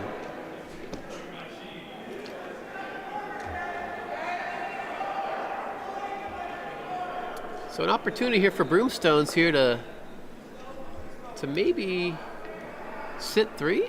Yeah, sit 3, put some pressure on here. Looks like they're discussing if they want to deal with the red rocks out front. Those could be dangerous stones. Yeah, I think for sure. If South Shore ever buries one around those guards, that's going to be sitting pretty for them. But the good news is they're not overlapped, so it's always something that Broomstones could run back at any moment. Yeah, I'm always of the opinion that you don't quite need to peel those quite yet. Make South Shore make that shot. And then I think then potentially you can deal with those center guards. Yeah. So I like this call from Team Broomstones, looking to draw one around cover and sit their 3. Yeah, it looks like they just want to beat South Shore to that shot. And this is a team that loves that aggressiveness, and it's definitely a draw that McGurk can make. Also sweeping his own stone. The athleticism on this team. Yes. Tyler Holloway has been pushed away for, I think, 3 consecutive rocks. But, I think he's probably okay with it. If I know Tyler enough. Yes. Might have wanted to sweep that a bit more. They didn't look like they were going pretty hard for that. But in a good spot. Definitely a rock that can come into play later on. Yeah, that's for a run back, maybe. Always something they could tap or run back. Or a tap. Sure. Absolutely. So the play here from South Shore, they're going to take this other turn. They're going to come on the in-turn side.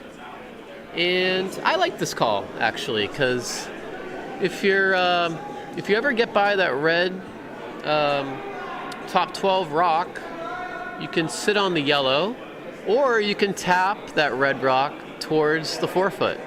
And it looks like that's what's going to happen here. We're having a tap, but it is tapping it with a good amount of force. It's going to tap it to back 8, but it is under cover and is second shot rock. So not a bad outcome at all for South Shore.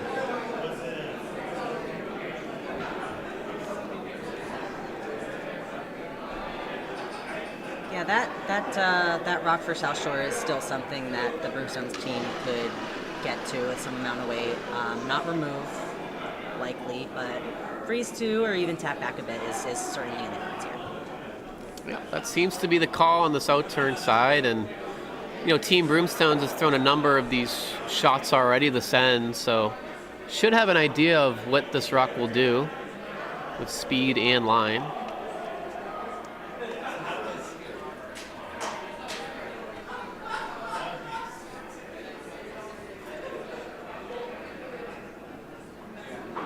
So the second here from Dan McGurk.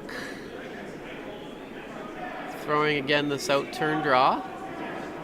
Looks like they were going for the tap here. Trying to get it to curl though. Doesn't Yeah, look it like definitely it's needs to quite come moving. up for the tap, but I think at this point they're going to play the straight draw. And Drew is trying to push this over. It looks like it has a little too much weight. And it's going to slide Yeah, it to was back 8. right weight for the tap, just didn't move how they thought it would. Yeah. So South Shore is still sitting second in the back 8 there. And definitely a lot of stuff up front. So I think South Shore is going to be pretty happy with how this end is turning out right now. Yeah, they could get to the 4-foot buried here and really put a lot of pressure on Broomstones. The one saving grace for Broomstones is that it's only one lonely red in the house right now. So South Shore is going to look to put something else in to make that red look a little less lonely. But this is looking a bit heavy and it's hanging on the outside. It will tap the rock that Broomstones just threw. And South Shore is now sitting second and third. But is there a double there? The run double is for sure there, and that is what they're thinking about. It's a pretty aggressive call. You would jam. You do have the potential of jamming and rolling away, so you could be sitting after this shot anywhere from 1 or only 2. I don't think you would be sitting the 4. You might wish to be hoping. What do you think about the hack weight shot on that red on what they just threw? I think that would and be a maybe great shot. roll over. Yeah. I think that would be a great shot for them. It's almost exactly the shot they just played. Yes. So it looks like with this broom, they are trying to run that yellow. And, if they hit it in the right spot, a lot of good things can happen. So let's see what happens here.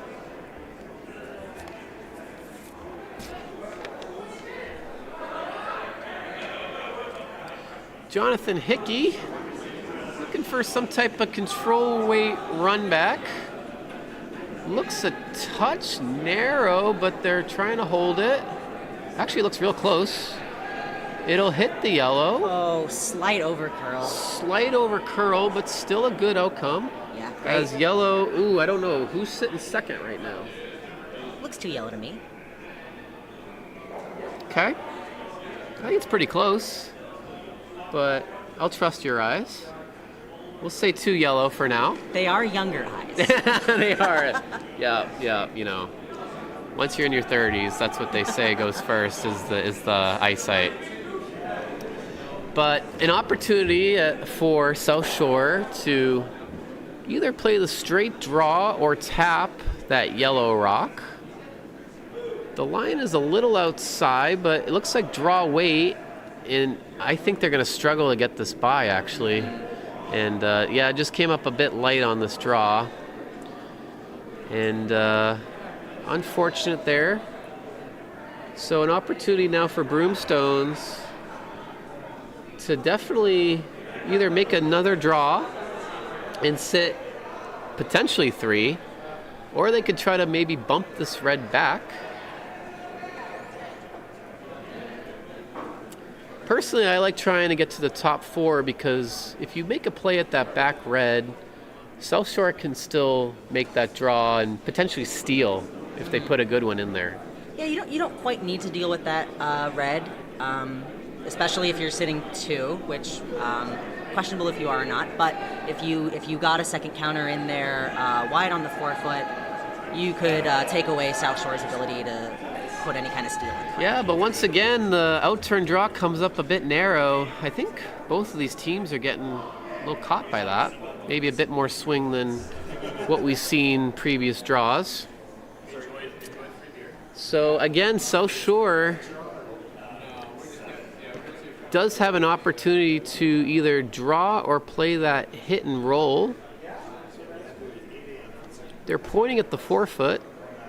They also have a tap on that red rock that's just biting the rings on the intern side. That would be a pretty handy shot. But I think personally I would probably hit that open yellow and remove all doubt of that counting. That's an option. The straight draw has always been an option. You do have a lot of backing there. It could end up being that tap to sit stone and for sure take that possibly second shot yellow out of the way. But the straight draw here, you could get behind cover, buried pretty well. You don't need to necessarily deal with any of the other rocks in this scenario. Yeah, this could be a potential steal if you make this one. So they're taking plenty of ice here. It looks like they've gone to outside edge 12. So really trying to get around these high guard, or these tight guards, I should say. And this is the first for the skip for South Shore, Thomas MacGyver. Line looks fine to me. It's going to be all about weight now. It looks to have plenty of weight. It's going to hit this yellow close to nose, but not a bad outcome, as now red is certainly second shot. Red is now second and third, but opportunity to either maybe make a hit and roll off that red rock and maybe even make a thin double. A couple different options here.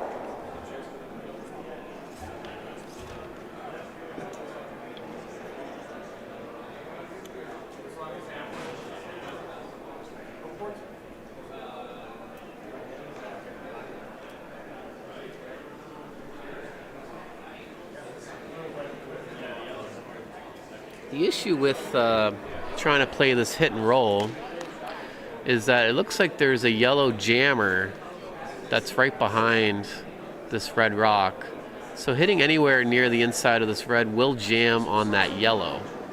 You have a lot of room to get inside and roll behind cover and hit the red out wider than the jam. But it is a possibility. I think it's going to jam. And it does jam. It does jam, and the shooter rolls out, unfortunately.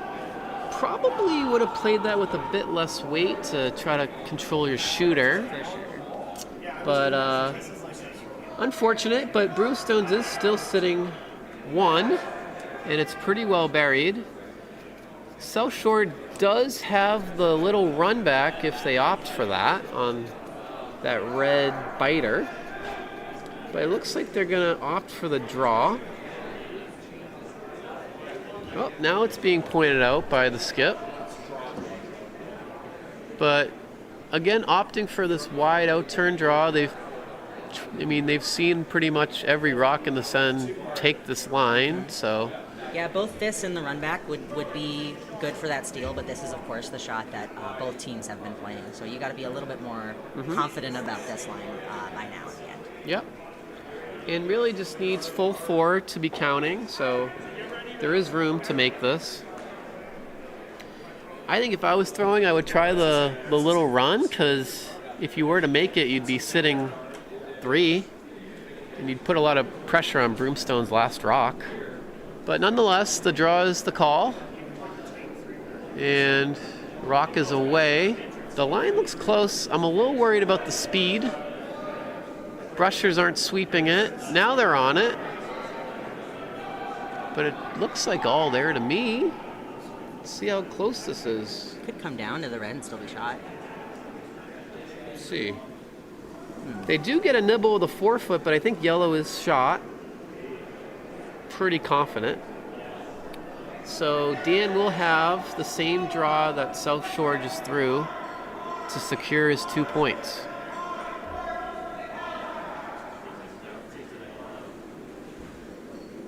I think of any teams that I've seen play in any event, I think this Broomstone team gets the most amount of steps in for each member.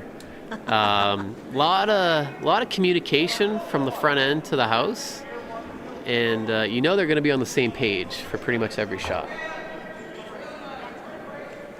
Yeah, communication is very important for this team. They do definitely all want to have their say in the strategy, which is it varies team to team whether you want that kind of dynamic or you want to have a more autocratic focus. Yes. It's really all independent personal preference from team to team. Personal preference. And the one thing I would say is they make decisions quickly. So I don't think that when they discuss their options, they're taking too much time, which sometimes is an issue when that happens. But regardless, this outturn draw is hanging and will not be good enough for a second shot. But Broomstones will take one. They are forced to one, so they are on the scoreboard. And so after 3 ends, the score is South Shore 3, Broomstones 1. Looking at other sheets, my goodness, sheet 1. After Norfolk took one in the first, Colonial stormed back by scoring 4 with hammer in the second. And just for good measure, they liked scoring 4 so much, they decided to steal 4 in the third. So Colonial taking a commanding 8-1 lead after 3. Plainfield on sheet 3 out to a nice 4-0 lead over Rocket City. And on sheet 4, Schenectady in a much tighter game, up 3-2 over Hartford. Does Hartford curl out a nutmeg? They may. Yeah. They may. I'm not aware. I don't know if there is a Hartford club. I could be mistaken. Maybe there's an arena club. So maybe someone in the chat, or I could just Google it. But maybe someone has that intel. Someone out there. They do curl out of nutmeg. I've actually played this team before. They okay. do curl out of nutmeg. Got it. Makes sense. All right, so we have lead rocks coming down for our featured sheet. Again, looks like Broomstone, the lead rock of the end either came up short or went through the rings. Yeah, it was a hogged rock. Looks like a second hog rock. Back-to-back hog rocks. My goodness. Not something you want to see out there. And especially not something you want to see on Thursday night. But fortunately, we're not playing on Thursday night. That is $1 a hog on Thursday night. Absolutely.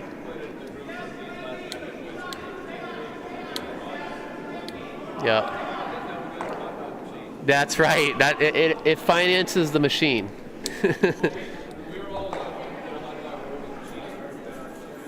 There you go. It's been a hit. So we did not have 3 straight hog rocks, which is great to see. No, the call here on McGurk's first was to come into the top rings right on that center line, and that's what he got. Okay. So South Shore content to just hit this rock as they probably should, but this is a very narrow release and unfortunately will not make contact, I believe. Although it didn't curl very much, to be fair, but it still does flash. So an opportunity here for Broomstones to probably throw up a center guard, as they have their one in the rings already.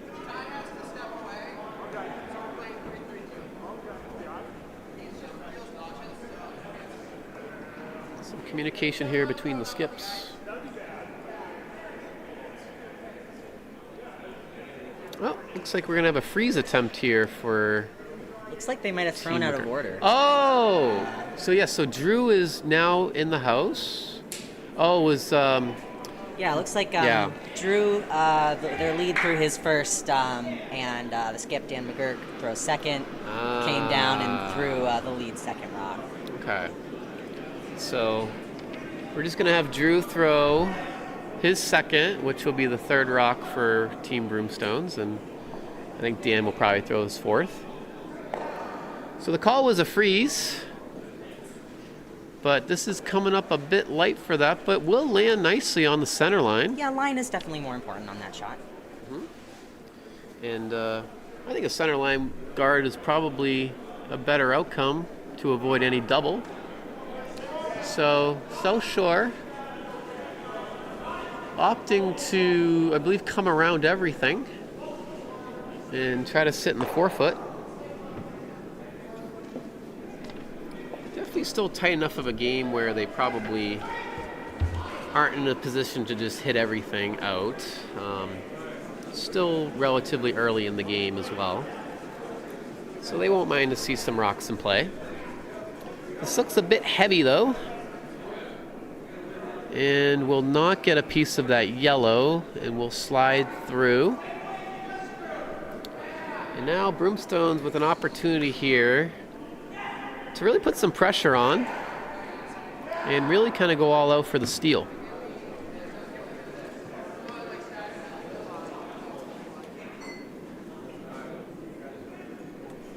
So Dan McGurk now in the proper order, throwing the 4th rock of the end.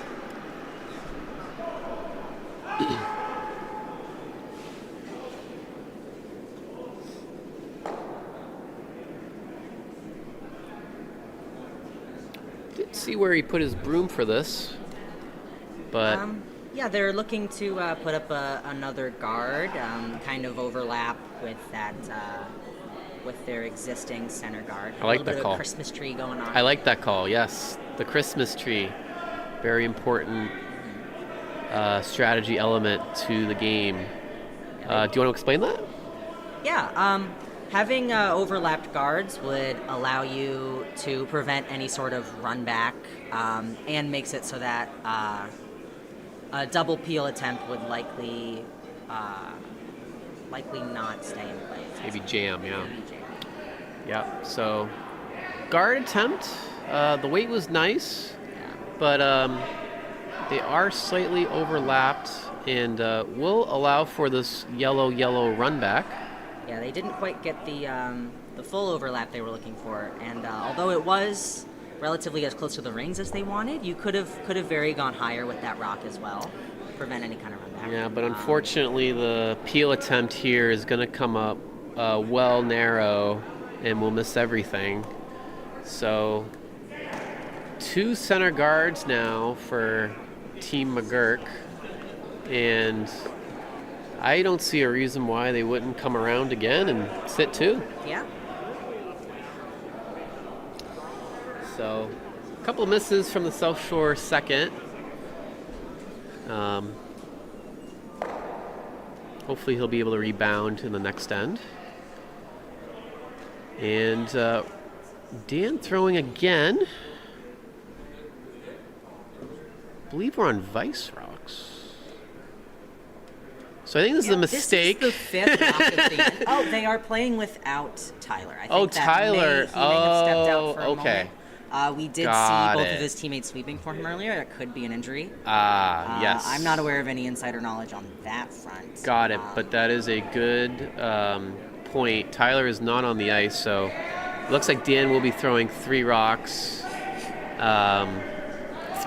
And looks like Jonathan Hickey will be taking 4th rock duties. This draw attempt coming up a bit light, but does block off more of the 4-foot. Mm-hmm. Yeah, it certainly makes getting to that shot rock a lot more difficult. South Shore is going to have to go for a straight deal here, which of course has a pretty high likelihood of jamming on something. Yeah. You're not guaranteed to have that shot rock completely open after this shot, but you could certainly jiggle things around a bit. Hopefully Yeah, I think he's looking to move some granite here, try to move not only the rock they're trying to hit, but a couple of those other center guards. If he hits the outside, about half a rock should be able to do that. Mm-hmm. And I'd expect pretty good firm weight here from Thomas Quinn. Looking a bit narrow. It's on the center line. Mm-hmm. But hitting the inside and rolling over is certainly an easier way to make that. Yeah, he's going to move 2 of these yellows, promote a yellow into the rings. roll his shooter out. So it does open up the center, even though that raises another yellow. And does move what was shot rock to back of the rings, or back house, I should say. So not the worst outcome, I would say, for South Shore.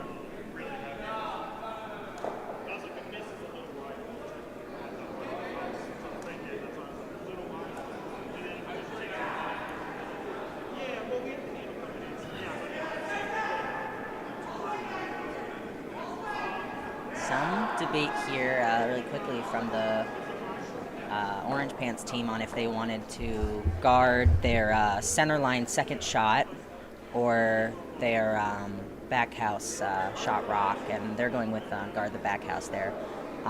Two things there. If they're a little bit heavy, certainly narrows the rings for South Shore to put another counter in there. And being you have a lot of room to be light and really take away any kind of freeze attempt that South Shore might have. Any sort of play on that. So they're looking for, I assume, a tight guard, maybe a 3? Yep, that was the call. Line looks pretty good. Might over curl slightly. They're still on the sweep, but I'm concerned this is going to open up shot rock. See where it ends up. Definitely makes any play on that shot rock harder, but South Shore still has a lot on the center line to deal with if they want to make this a little bit easier. So the rock is pretty much entirely buried, but with the amount of distance between these rocks, I think could easily get to it with some type of backline, a hack weight shot, if they opted for that. But it looks like they're looking at the other end to throw the outturn draw, or maybe even the hit on this top 8 rock. Yeah, all of these, all of those shots MacGyver looked at and pointed out would all be great shots for them. Get rid of this second shot rock here, biting the center, or coming down to the yellow and making a play on it. Those would all be good calls for them. Looks a bit wide, though, on the hit attempt here. It's going to flash. And yellow's going to be sitting 2 here with a chance to maybe even draw another one in if they opt for that. Call I really like is a tap on that rock that South Shore tried to hit. Because if you tap it right on the nose, you not only tap your raised rock, hopefully to top 4 or the button, but you leave your shooter in a really good spot to kind of block that hit attempt, and almost acts as what I've been calling a pseudo guard. A rock that's in the rings but acts as a guard for another rock in the rings. Gotcha. Coining terms over here. I'm trying. I've heard that probably somewhere else. I'm sure I stole it. But cannot give credit to the original owner. So might get a plagiarism strike. But we have Skip Rocks coming through, and Jonathan Hickey now taking the role of 4th rock thrower.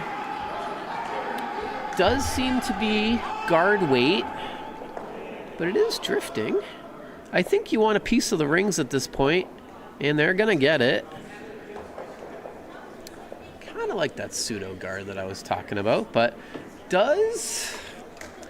are you concerned about the nose hit maybe getting rid of both yellows? I wouldn't be too concerned about that. You'd just be leaving another center guard there for your opponents to draw around behind if you were to play that double.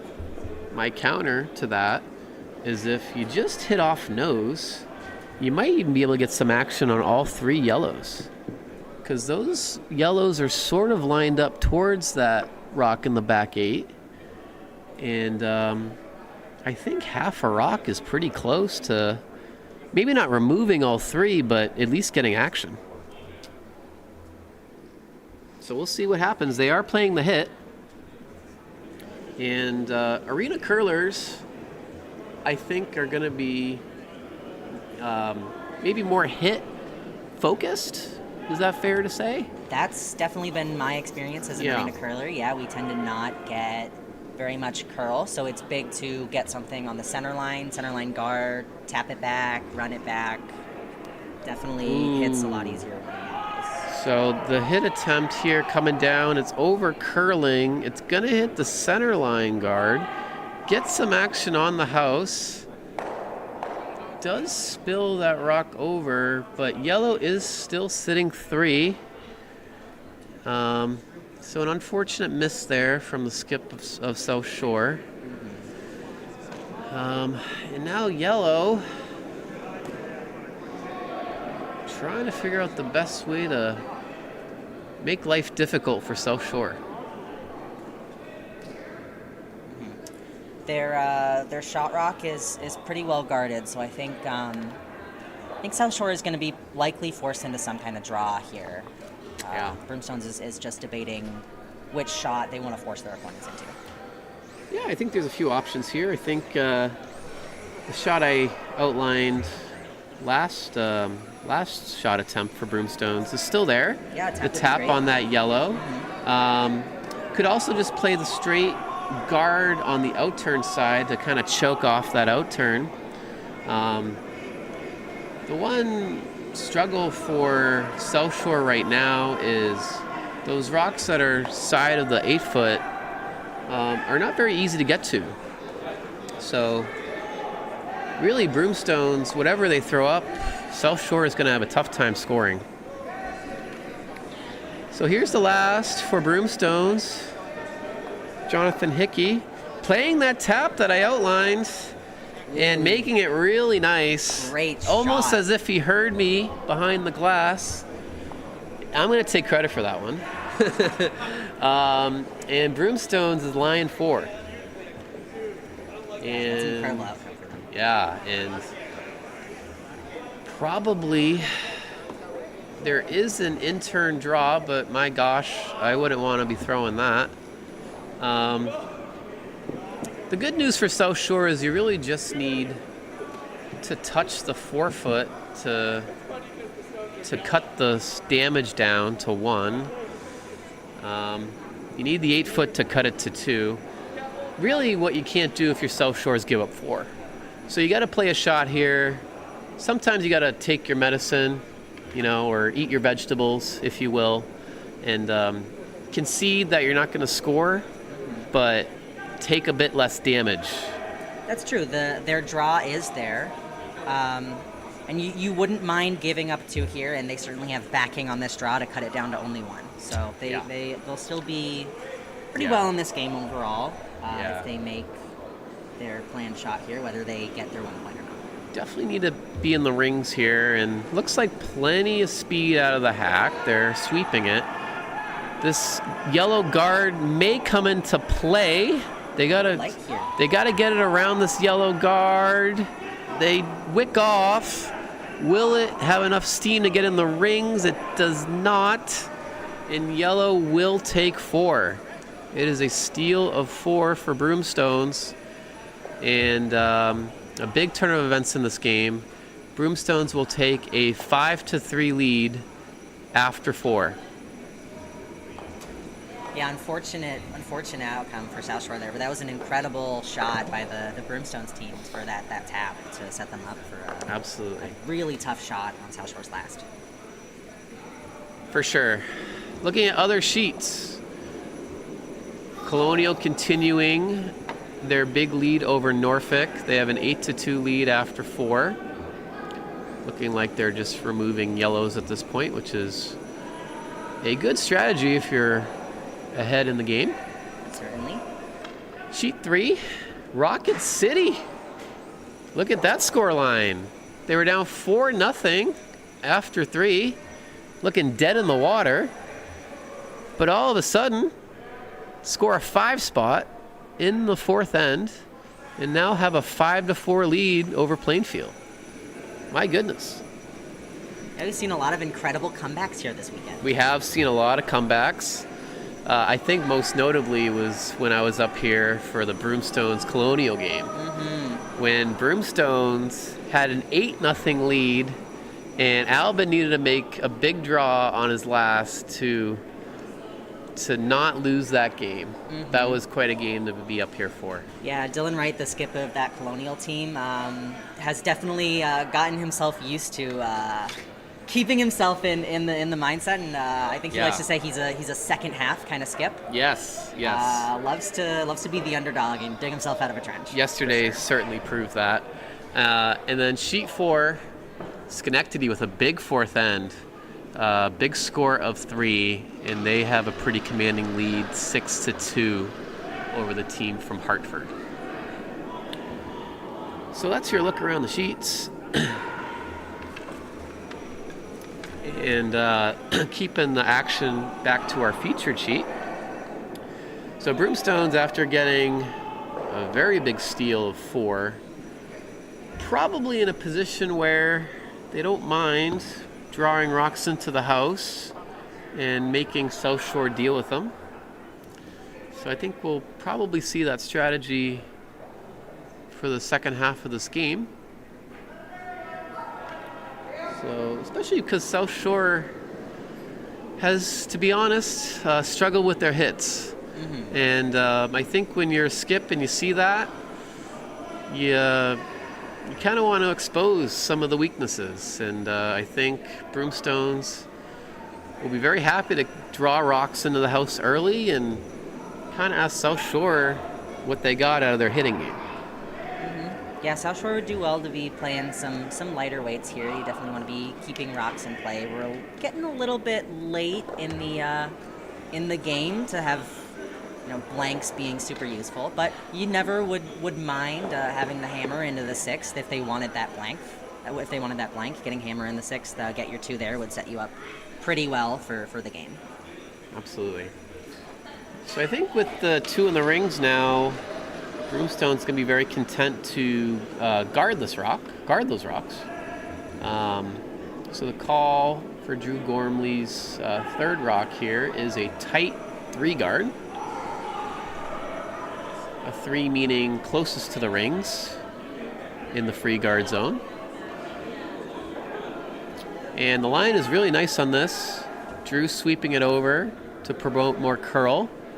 And we'll actually bite on the top 12, but doesn't make a huge difference as we are outside of the 5 rock rule. Yeah, they really wanted to get more curl on that, take away the double here for South Shore. It's definitely going to be a much tougher double. It is there, but certainly tougher. It is there, and I do like what the skip of South Shore did on the shot. Called for less weight for his second. Robert Friedlander, because he has been struggling with the more normal weight, kind of bringing the weight down, and will make contact with the yellow, but does only unfortunately wick it over to the back button there. So yellow continues to sit 3.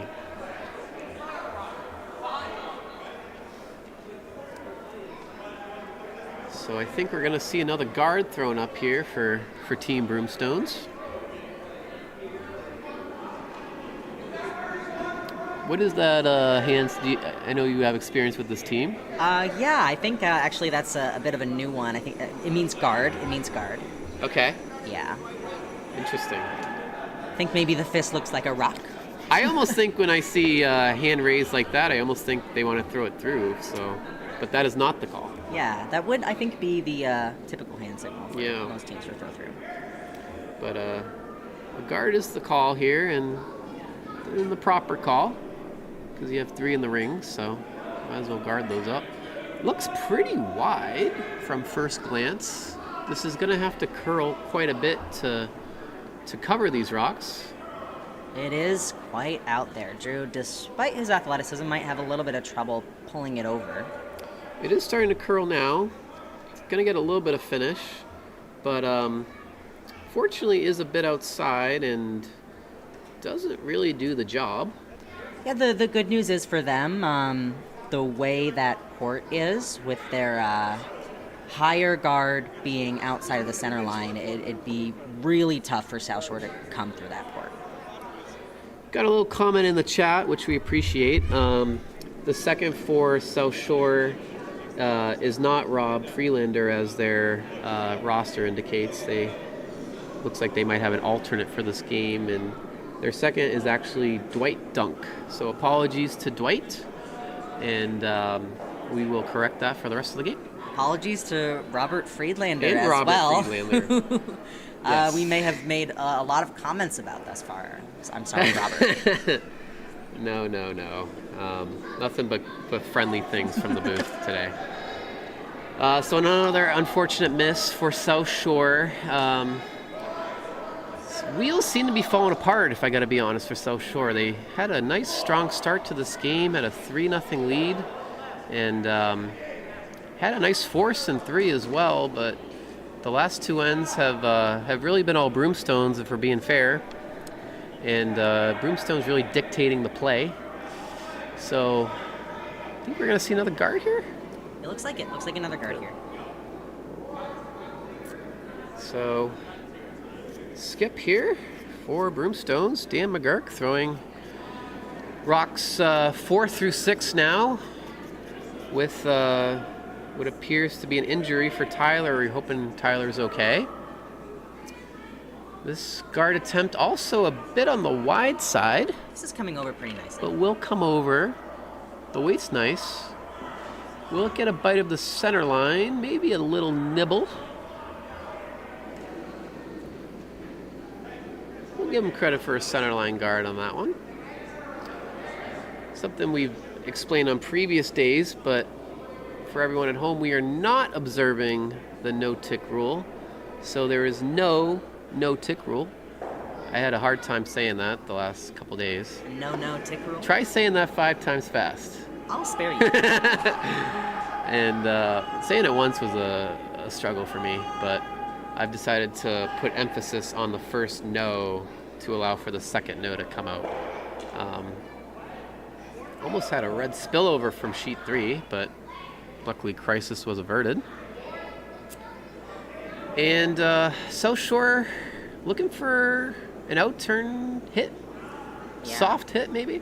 Yeah, coming through that port, which is going to be tough with any kind of soft weight. Once you're by that wide corner, you really have to pound it to keep it away from that center guard, that pseudo guard. Yes, pseudo guard. This rock looking pretty good. It's going to come through the port.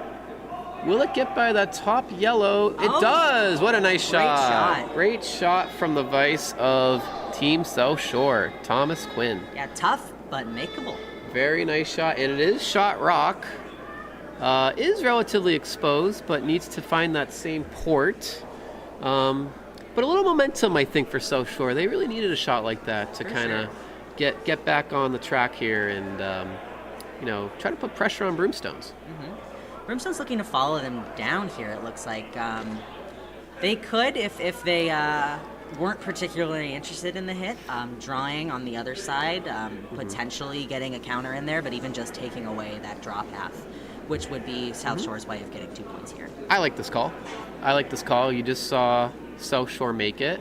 I think you can throw really any weight you want from control to normal to find this port. Yeah, I mean, we did just see South Shore barely squeak by the corner and then barely squeak by the center, so it's a hard shot for sure, and Drew going hard to curl This it is away on from the that outside guard. I think it's going to crash, but it does open it up. My concern with that shot for Broomstones, that would not be a concern for South Shore, is if you don't make it, you're wicking off a guard and you're opening it up. For Broomstones, taking away that center, not the end of the world. If they had overcurled taking away that corner, not the end of the world. If they have overcurled and taken away that center, you would be opening up a lot more opportunities for South Shore. But we got that pseudo guard in there. Yeah. I'm just kidding. I agree. I think leaving the center guard was the right way to miss that shot, for sure. Totally agree. So, Thomas Quinn, after his very nice first shot, appears to be throwing something top 12, maybe something they can run in later, but mostly block shot rock with this one. This is going to come up a bit lighter than they wanted, but the line is real nice, and it's going to fully guard shot rock. Nice shot there. There is definitely still a play on that red for Broomstones. Yeah, the little tap run on the yellow, or just even a hack waiter. Coming around? Yeah. Ooh, that's going to be pretty ugly from the hack, though. It'd be difficult, especially coming out of the right hand. It's pretty overburied, yeah. Like, from the house view, that red rock is overburied from that guard thrown up from the South Shore of ice. So True, but you don't need to get to nose if you want to make a play on it. Yeah, that's true. You could just draw to it as well. That as well. But it looks like with this ice, they're playing some type of back line, a hack weight shot. And I think also what Broomstones wouldn't mind is even just if they're tight, removing that guard that South Shore just put up and ask them to make it again is never a bad call. I don't think that guard is particularly hurting Broomstones at this moment. Oh, I think it is. I think it's definitely guarding Shot Rock pretty well, actually, yeah. So we'll see. I think this is coming up narrow already. What you don't want is to nose this. Looks nosy. But it will spill over a little to the left. The run back is not made. I would have probably preferred the other call that you called out, Maggie, on that yellow-red. Seemed a bit easier to make for me. Yeah, certainly with just bare. Draw weight. It's overburied as well, but of course from that right-hander side. But even just a heavy draw, not necessarily need takeout weight. And I think, to be fair for Broomstones, I think they'd be pretty happy with the force of one for South Shore and regain that hammer. So going to be tough, I think, for South Shore to get there too. They are attempting a draw on the outturn side, potentially looking for a freeze.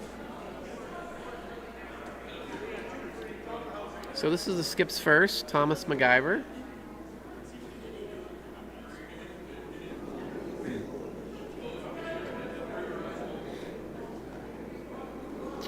Attempting the outturn.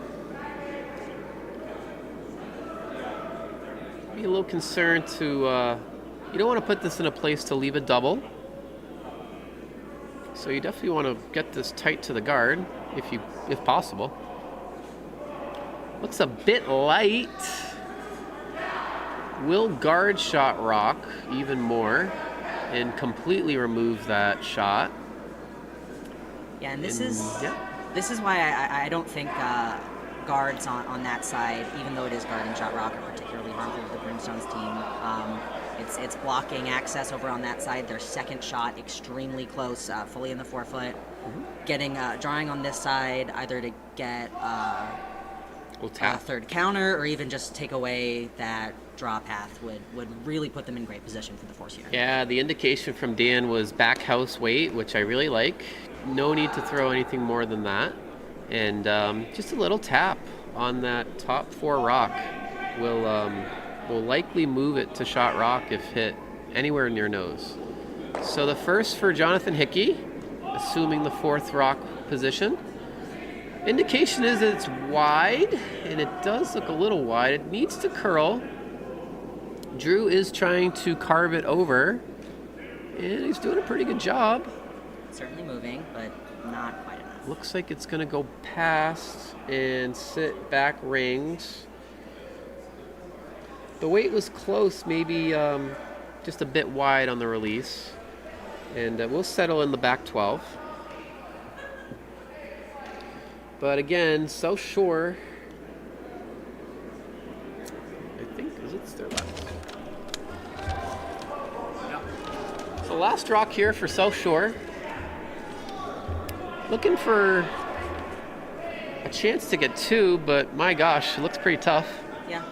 Broomstone's probably feeling on that last shot that they don't need to work any harder to get their force, them being like fully in the forefoot, not needing to put up a guard and make this draw any harder. Yeah. So not a lot of risk of in missing that semi-aggressive hit there. Yeah, I didn't mind the call at all. I think that was sure. definitely the proper call. Maybe just a touch too much weight and touch too much line. Yeah, but they're still Still forcing a very, very difficult draw for two. It is, of course, still a draw for two. And, I hate to say it, but there's always that risk of making the shot that Broomstones just attempted when you throw a shot like this. So that would be difficult with draw weight to hit into that yellow and move that red far enough. So the rock is coming down. It looks light to me. I don't think it's going to reach the rings. But South Shore will score. Force of 1 to kind of right the ship for them. And they cut the deficit to 1. It is now a Broomstones lead of 1 going into the 6th end. Broomstones 5, South Shore 4.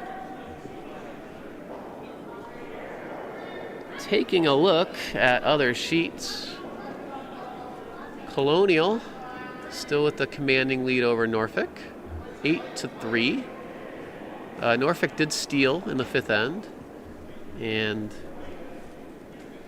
actually is sitting 1 as we get into Vice Rocks. On sheet 3, Rocket City, off the heels of that huge score of 5 in the 4th end, stole 2 more and now lead Plainfield 7-4. And on sheet 4, Schenectady still with a pretty big lead, 6-3 now over Team Hartford.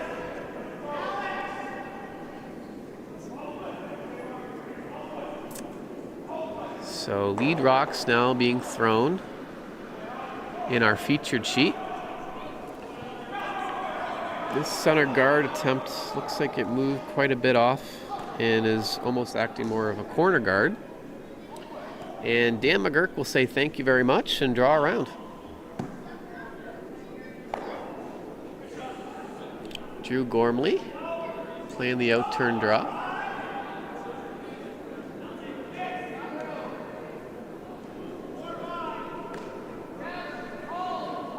Wayland looks pretty close on this. Probably an opportunity to push it over, try to get behind cover. Just didn't come up for them. We've seen a lot of rocks on the center line just not get their traditional finish kind of throughout the event. But the weight was real nice, and kind of what we spoke to earlier, not minding to see the South Shore team play hits if you're Team Broomstones.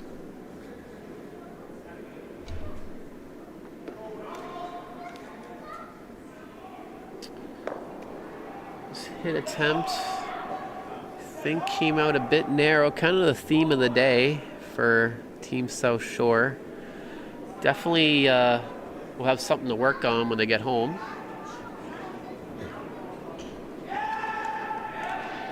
And we'll leave Broomstones sitting 1 and an opportunity to split the rings, which is what Team McGurk will do.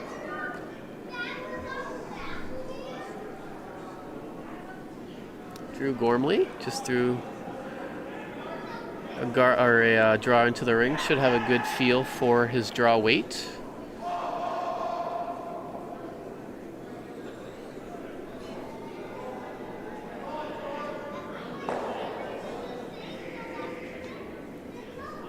Looking to get to the side of the 8-foot here. Leave separation between these two yellow rocks.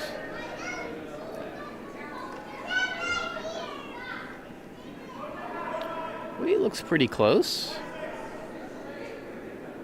Gonna nurse this one in and should stay above tee line, perfectly level with the other yellow rock. Yeah, great rock management by Team Orange Pants on that rock. Always difficult when the rocks are even like this to, well, first of all, it's impossible to make a double, but then the other thing is it's really hard. Even if you make a hit and roll, you're probably going under the rock. So that is the benefit of keeping these rocks level with each other. Really puts the other team in a bind when these rocks are separated like they are. South Shore did call that hit and roll over a good call, get those rocks grouped, and unfortunately not what they're getting out of the stone. Yeah, just wide again on this out turn side. Almost made the run, but just came up a bit wide for that one as well. And Drew Gormley gonna have another chance here. Seems as though they want to play another draw. Maybe a tap on that yellow rock, potentially around the corner guard. Now kind of discussing options here. I don't see a lot of bad options here if you're Team McGurk.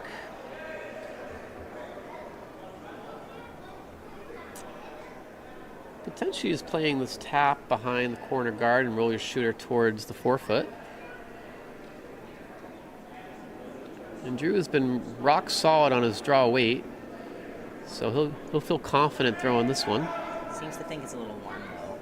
Okay. I think they're gonna try and keep it out wide to not hit theirs too far out. But it's coming down pretty nice. This looks pretty nice to maybe make the tap around the corner and sit right on the forefoot, kind of what we just talked about. I will say, though, definitely some doubles now available because the rocks are not quite level with each other. Definitely have either double available. Yes. Not saying it's easy, but because that yellow rock on the forefoot is a bit deeper in the rings, if you're able to hit either of those other two yellows, you could spill over to the rock that's sitting on the top four and potentially remove it or even just punch it to the back rings. So I believe that is the call for Dwight Dunk. Fantastic name, by the way. He's definitely all name team for this event. And we're going to see a very nice shot. It's going to nestle right up against shot rock. Knock that other yellow out. Yeah, great throw by them. A little lucky too. It looked like the handle was really coming off at the end. It might have grabbed something. So lucky that it didn't affect the line too much. And definitely got the outcome. That would be probably a bit of feedback if I did have any for Dwight. To maybe just add a bit more handle on his rocks. Especially on Broomstones ice, light handle is essentially death, if I'm being honest. Not to be too dramatic, but and I used to be one of those curlers that threw 1.5, 2 rotations, and the rocks would go sideways at the end, and it's always difficult to account for that. So Kevin Martin, actually a well-renowned curler, came to Broomstones a couple months ago, and I was fortunate enough to do a clinic with him, and he recommends on all surfaces 4 rotations on your both draw weight and hit weight. So if Kevin Martin thinks you should have 4, I'm going to go with that. So Broomstones now, I think the call is probably to knock the red back, but this is a bit wide and will unfortunately chip out their own. But no guards in play for Broomstones with hammer, so unless South Shore decides to put one up, which looks like they're trying, kind of that pseudo guard position, top 12 biter. The other call would be to knock that yellow that Broomstones just put in and sit 2. But looking for a guard here, not the worst call. This is a bit wide, though. It also seems to be pretty light. I think it'll get over, but be a pretty high guard. Does get over the hog line, but does not guard the red rock. So I believe this is Dan again. Dan will have another chance to hit this. Yeah, hit and roll under that red corner is still available. Absolutely. Absolutely. And a chance to sit 3. Never a bad thing. For sure. Getting a multiple here in the 6th for the Broomstones would be a great outcome. Oh, for sure. Absolutely. But South Shore does have that high guard they can potentially use on their next one. potential hit and roll. So opportunities here to keep the end interesting. Here's Dan throwing his second rock. They're on it early for line, but Drew doing a great job of holding this rock and will make contact with the red. Does roll the other direction than I think they wanted, but first objective of getting the red out was accomplished. Great sweep by Drew to hold that rock there. Absolutely. So there is a double here available for Team South Shore if they opt for that. Really anywhere on the high side or on the left side as Thomas Quinn is delivering should make this double. This is curling. It's gonna cross center line. They will get by their guard. And whiskers over that yellow rock and does sit right there. So the shooter ended up in a pretty good spot around their high center guard. Broomstones is still sitting the one. So I don't think that was necessarily the call from South Shore, but a good outcome.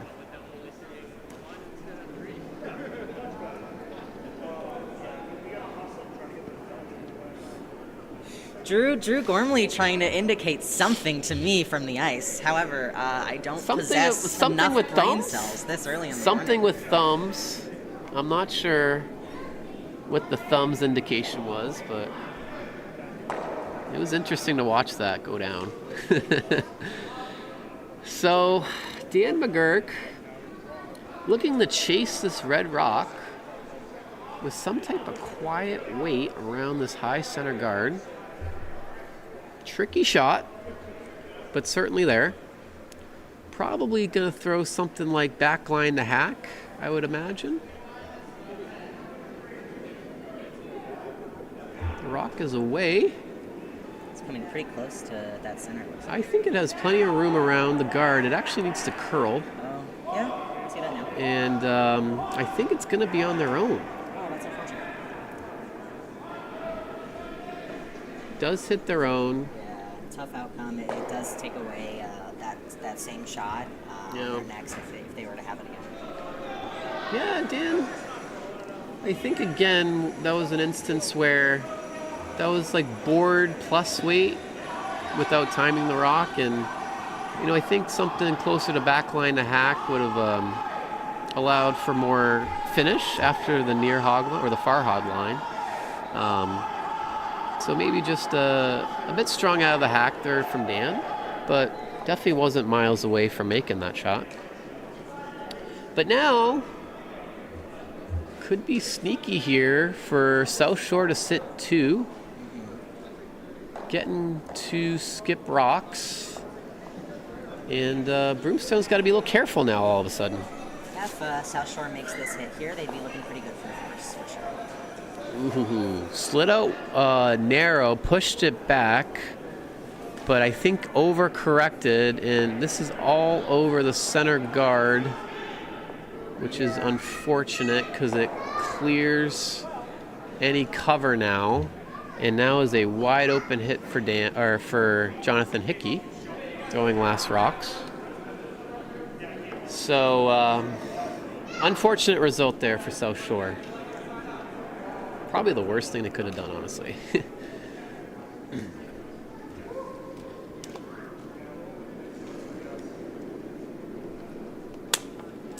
So, open hit there for Jonathan.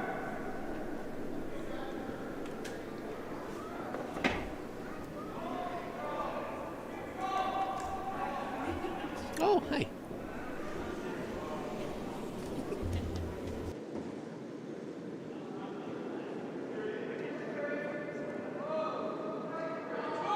Yeah, phew. Save the day. All right. So first rock for Jonathan Hickey. Needs to finish to make contact with that red. Will tick it, but still in second shot position. Fortunately, extremely short run back if they wanted to make another. That play. is probably the shortest run back I've ever seen. I think that can be made with anywhere near nose. But South Shore's got another rock to play before that, and they're going to try to make this hit again. Hopefully, little smoother delivery out of the hack here for the South Shore skip.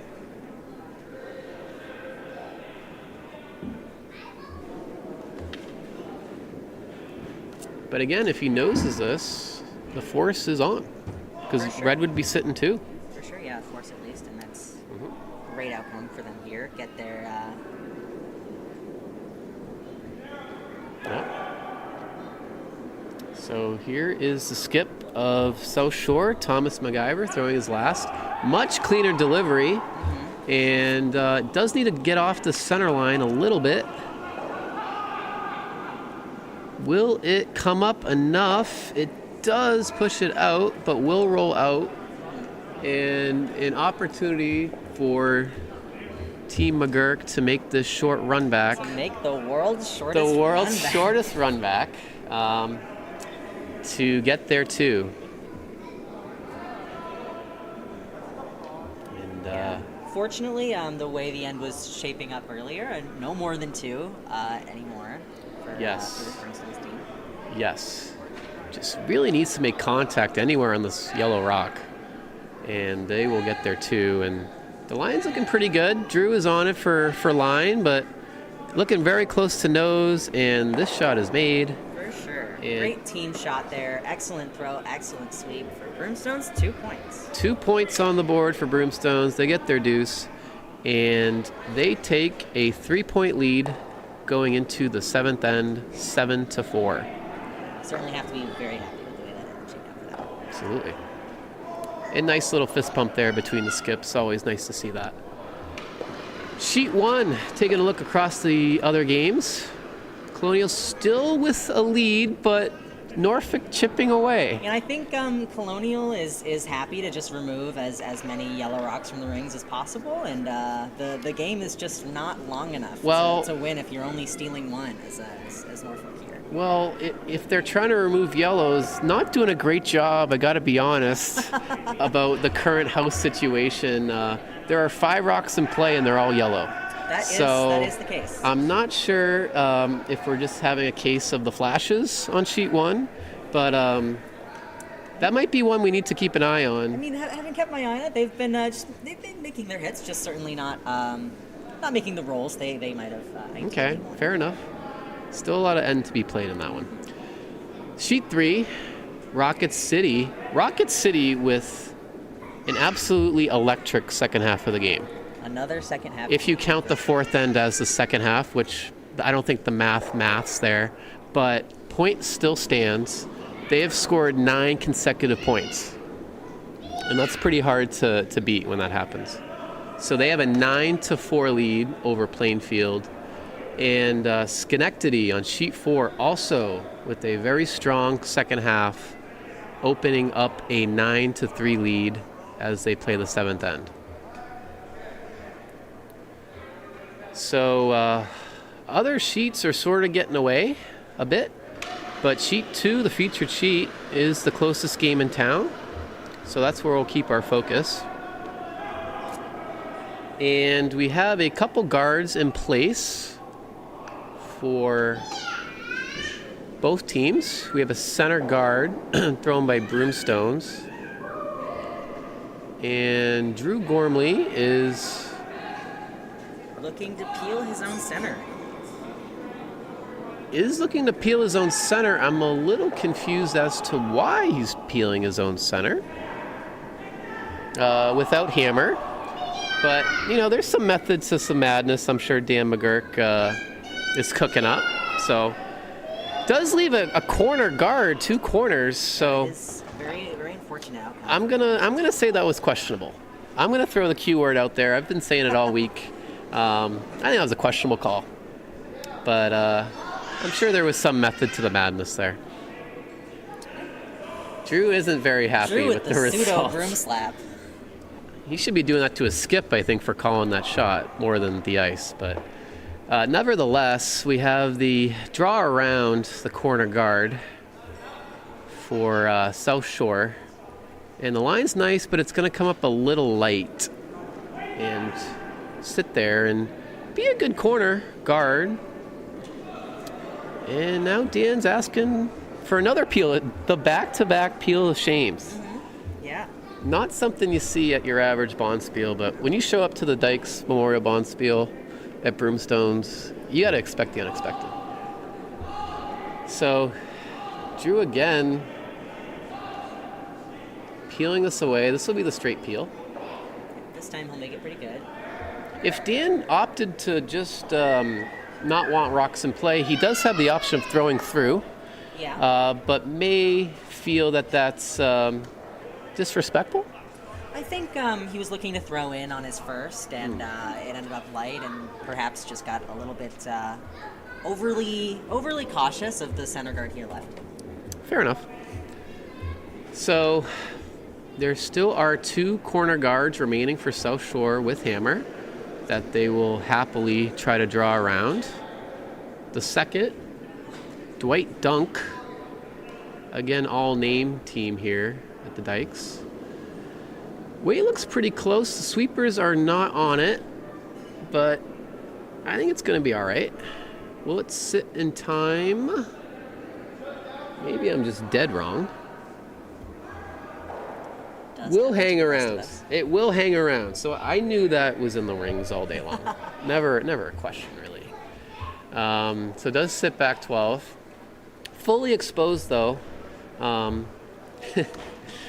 More communication from Drew to the commentary booth. So I think probably the call here is to remove these corner guards if you are Team Broomstones.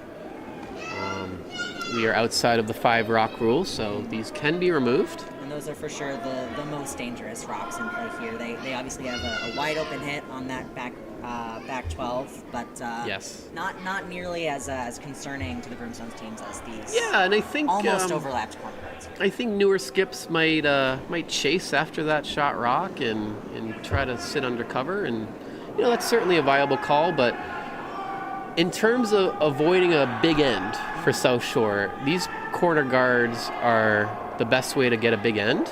And unfortunately, it does it does nose, but second prize for Broomstones is that they remove that red from play, but do leave a corner guard.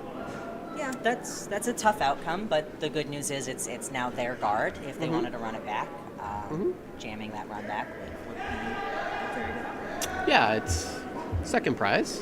So South Shore once again looking to draw around. Looks like a similar line to the first rock, but actually will come over a little more.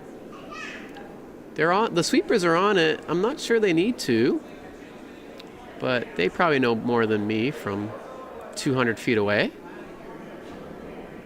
This is actually going to come in very nicely and sit top 8. Is fully exposed, so Dan will make a play at this.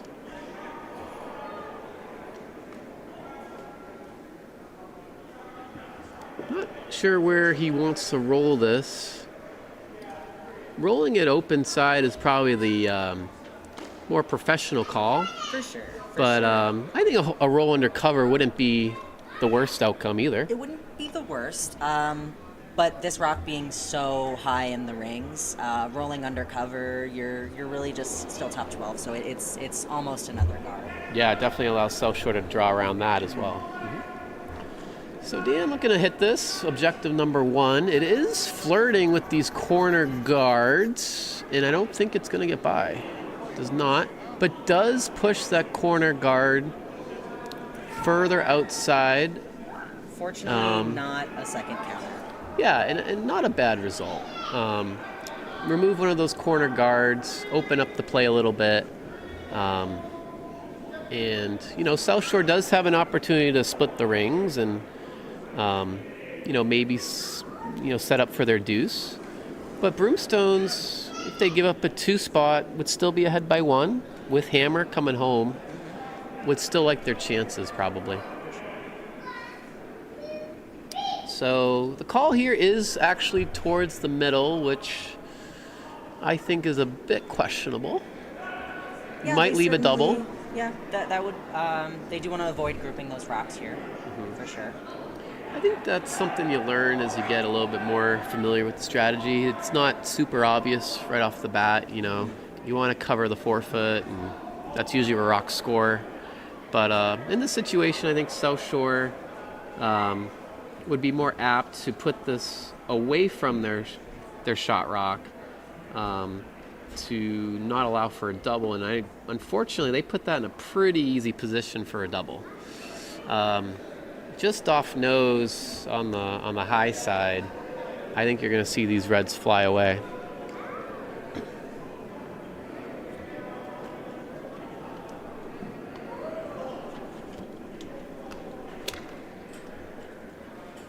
So that is what Dan is probably lining up.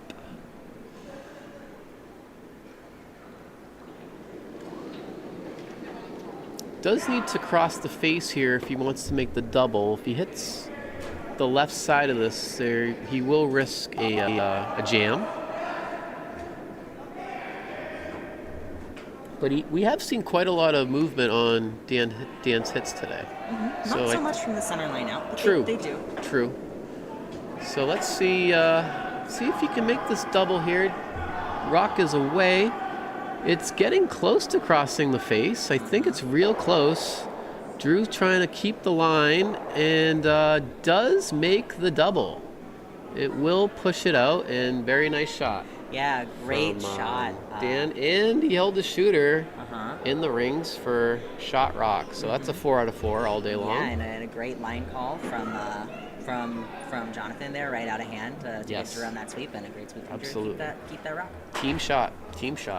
And that was, again, the concern of South Shore. Not to belabor the point, but if you keep those rocks separated in the rings, you avoid that possibility. Fortunately, they do still have a good amount of cover to drop behind here and still Absolutely. keep their two hopes in play. Absolutely. I like that they're not chasing this shot rock with a hit and deciding to go for the draw. I wouldn't say desperation mode for South Shore, but you definitely need rocks in play. And this draw is very nice. Gets cover around Broomstone's shot rock. And not an easy rock to chase. For sure. That's pretty well buried. He might have a sliver of it from the hack. Maybe. And the way those guards are overlapped, the way the yellow rolled under, that run is not there. So Broomstone's gonna want to get rid of some of that cover. Yeah, I think the way that red rock, that guard is positioned, that yellow-red run is not easy. If you can see, if you can hit as much as you can see of that yellow, I think it is there. But if you click off that red, this shot isn't quite made. So I think they're just happy with just hitting that red really anywhere and kind of just opening things up here. But really need to give a shout out to the vice of South Shore for putting that in a really good spot, Thomas Quinn.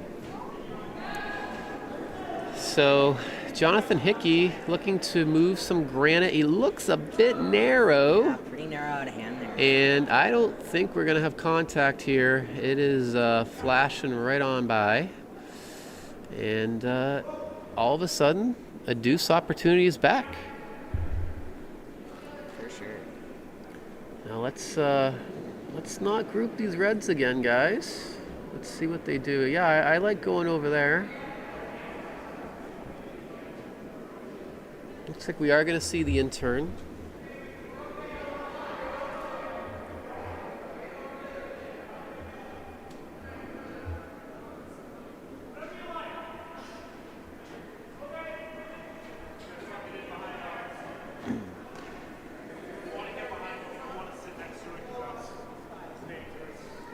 Handshakes on sheet 4. Handshakes on sheet 4, Schenectady, with a very big second half of the game able to defeat Hartford, and they will move along in their draw. It's a tough outcome for Team Nest there. I believe that puts them into the D, or not correct? The result is G4? Yes. I don't know what event they're in. This was an A game. It was an A game. Oh, okay.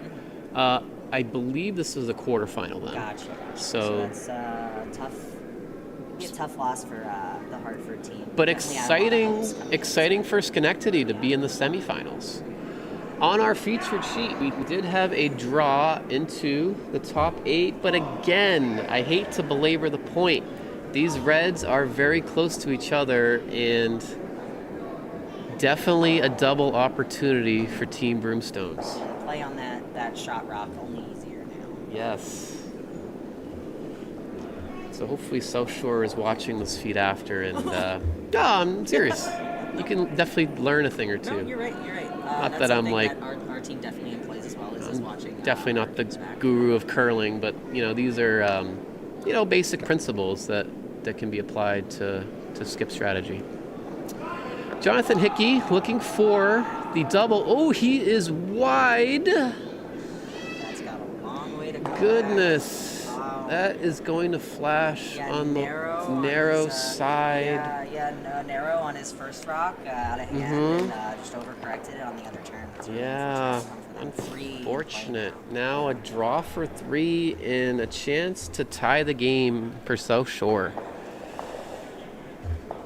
So, give credit to South Shore, though, for putting rocks in play and, not giving up after that double made earlier in the end by Broomstones. Yeah, and then great draw by the Vice. Really set up this huge multiple score for them here.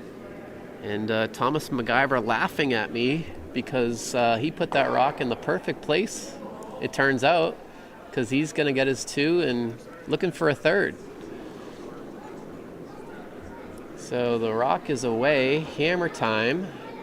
Really just needs to touch full 12 to get his 3rd rock.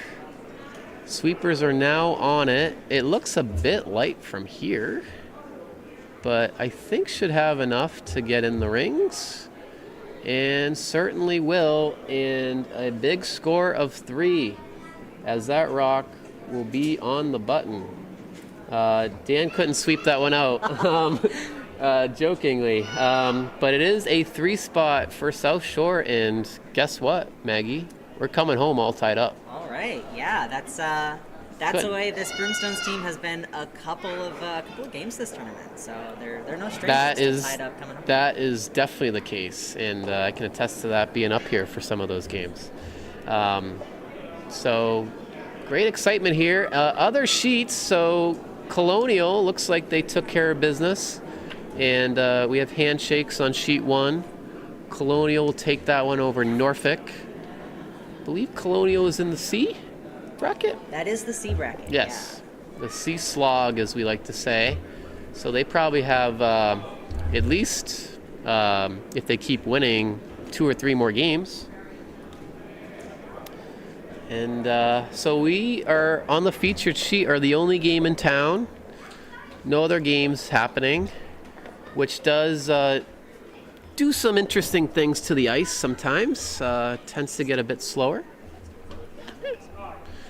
So we're going to see an all-out barrage here, I think, for South Shore to try to steal. So that would start with a center guard. I'm not exactly sure what lineup changes have been made here, but we are... It seems as though the skip Thomas MacGyver threw that first rock, which I'm not sure why that's the case. Oh, I thought this was maybe Skip Stones, but no, they are playing the 8th. Or no, excuse me. So this is because of time, this is Skip Rocks, and we will not play an 8th end. And This is Skip Rock. So that was the first for South Shore, and it came up well short of the rings. I've actually never seen a rock outside of the rings be measured, but they did measure it. It was like a 2 guard. So all Dan needs to do is not only just touch the rings, but really just be anything better than a 2 guard, and he will get the win. So Dan McGurk here, just needing better than a 2 guard. What a feeling. And it certainly is better than that. It's going to go into the rings and be very nice, actually. They're going to nurse this up, and this is going to grab a piece of the forefoot, if not the button. And will be handshakes. So Team Broomstones wins on Skip Rocks. Apologies about the confusion about how that played out, but because of time, they were not able to finish the 8 ends, so that's why they went to Skip Rocks, and Broomstones nicely put that rock just on the top 4, biting the button, and will take the win. So that will conclude the second round or second draw of games here at the Broomstones Curling Club. We thank you very much for following along and watching. We have plenty of more curling to come the rest of the day. We have draws literally all day today until the evening, and then tomorrow will be our finals day. We have 2 draws tomorrow morning, and then the finals, I believe, is at 11 a.m. or around that time. So we hope you'll stick with us for the rest of the action here from Broomstones. My name is Matt Hughes. We thank you very much for following along this morning, and we hope you'll join us for the rest of the action here from the 2024 Francis Dykes Memorial Bonspiel. Take care.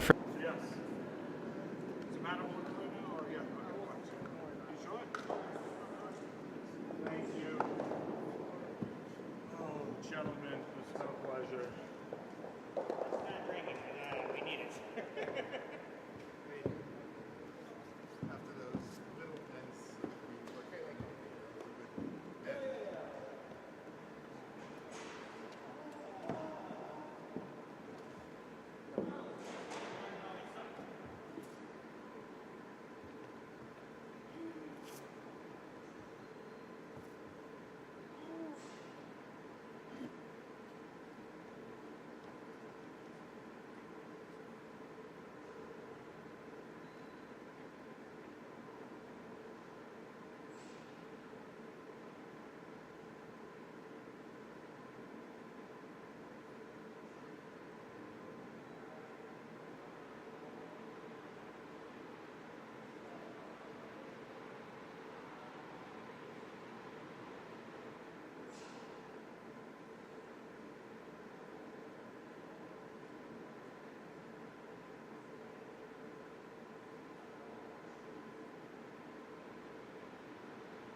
dude. Find your sweater.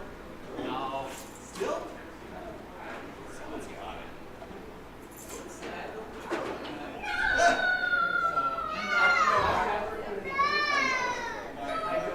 My alternative theory was I might, but I never put it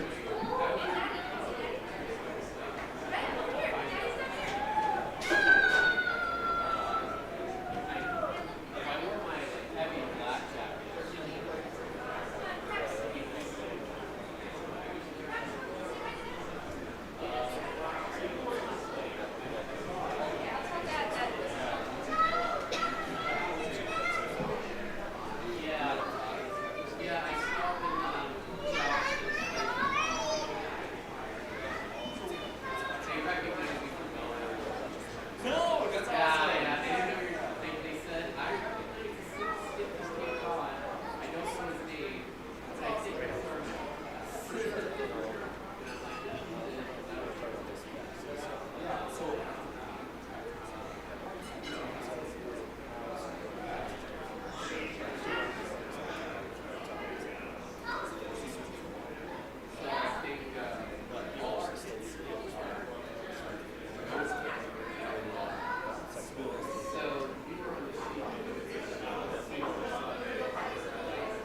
I saw it, didn't I?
nice 2-inch curl to it.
Too far reach, I guess. There's not much of a tip on that.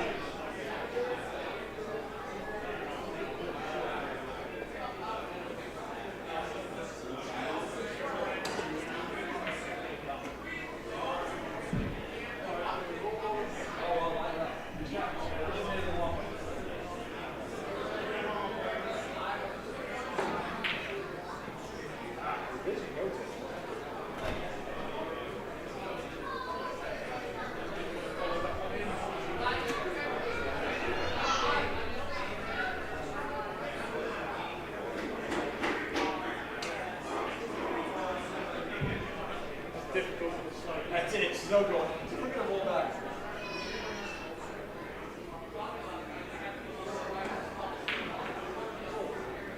Look, it is big. Even in that phase, it's still a weird bit. The weirdest thing about aiming outside the pocket.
deal? How's it going, too?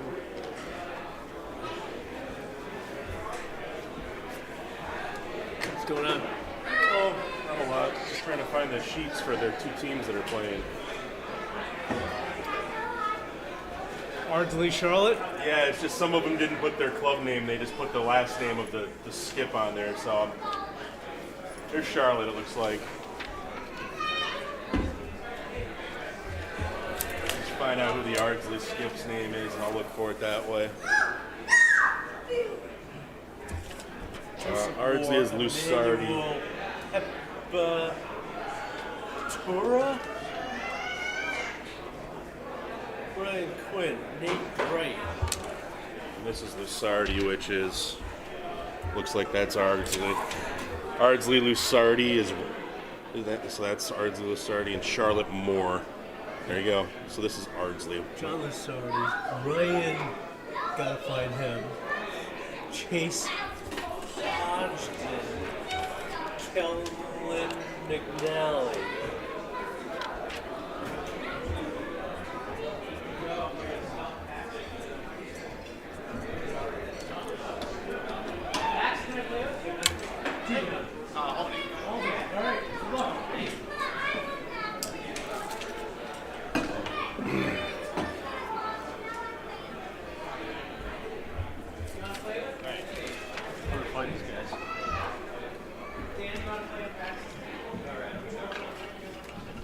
All right.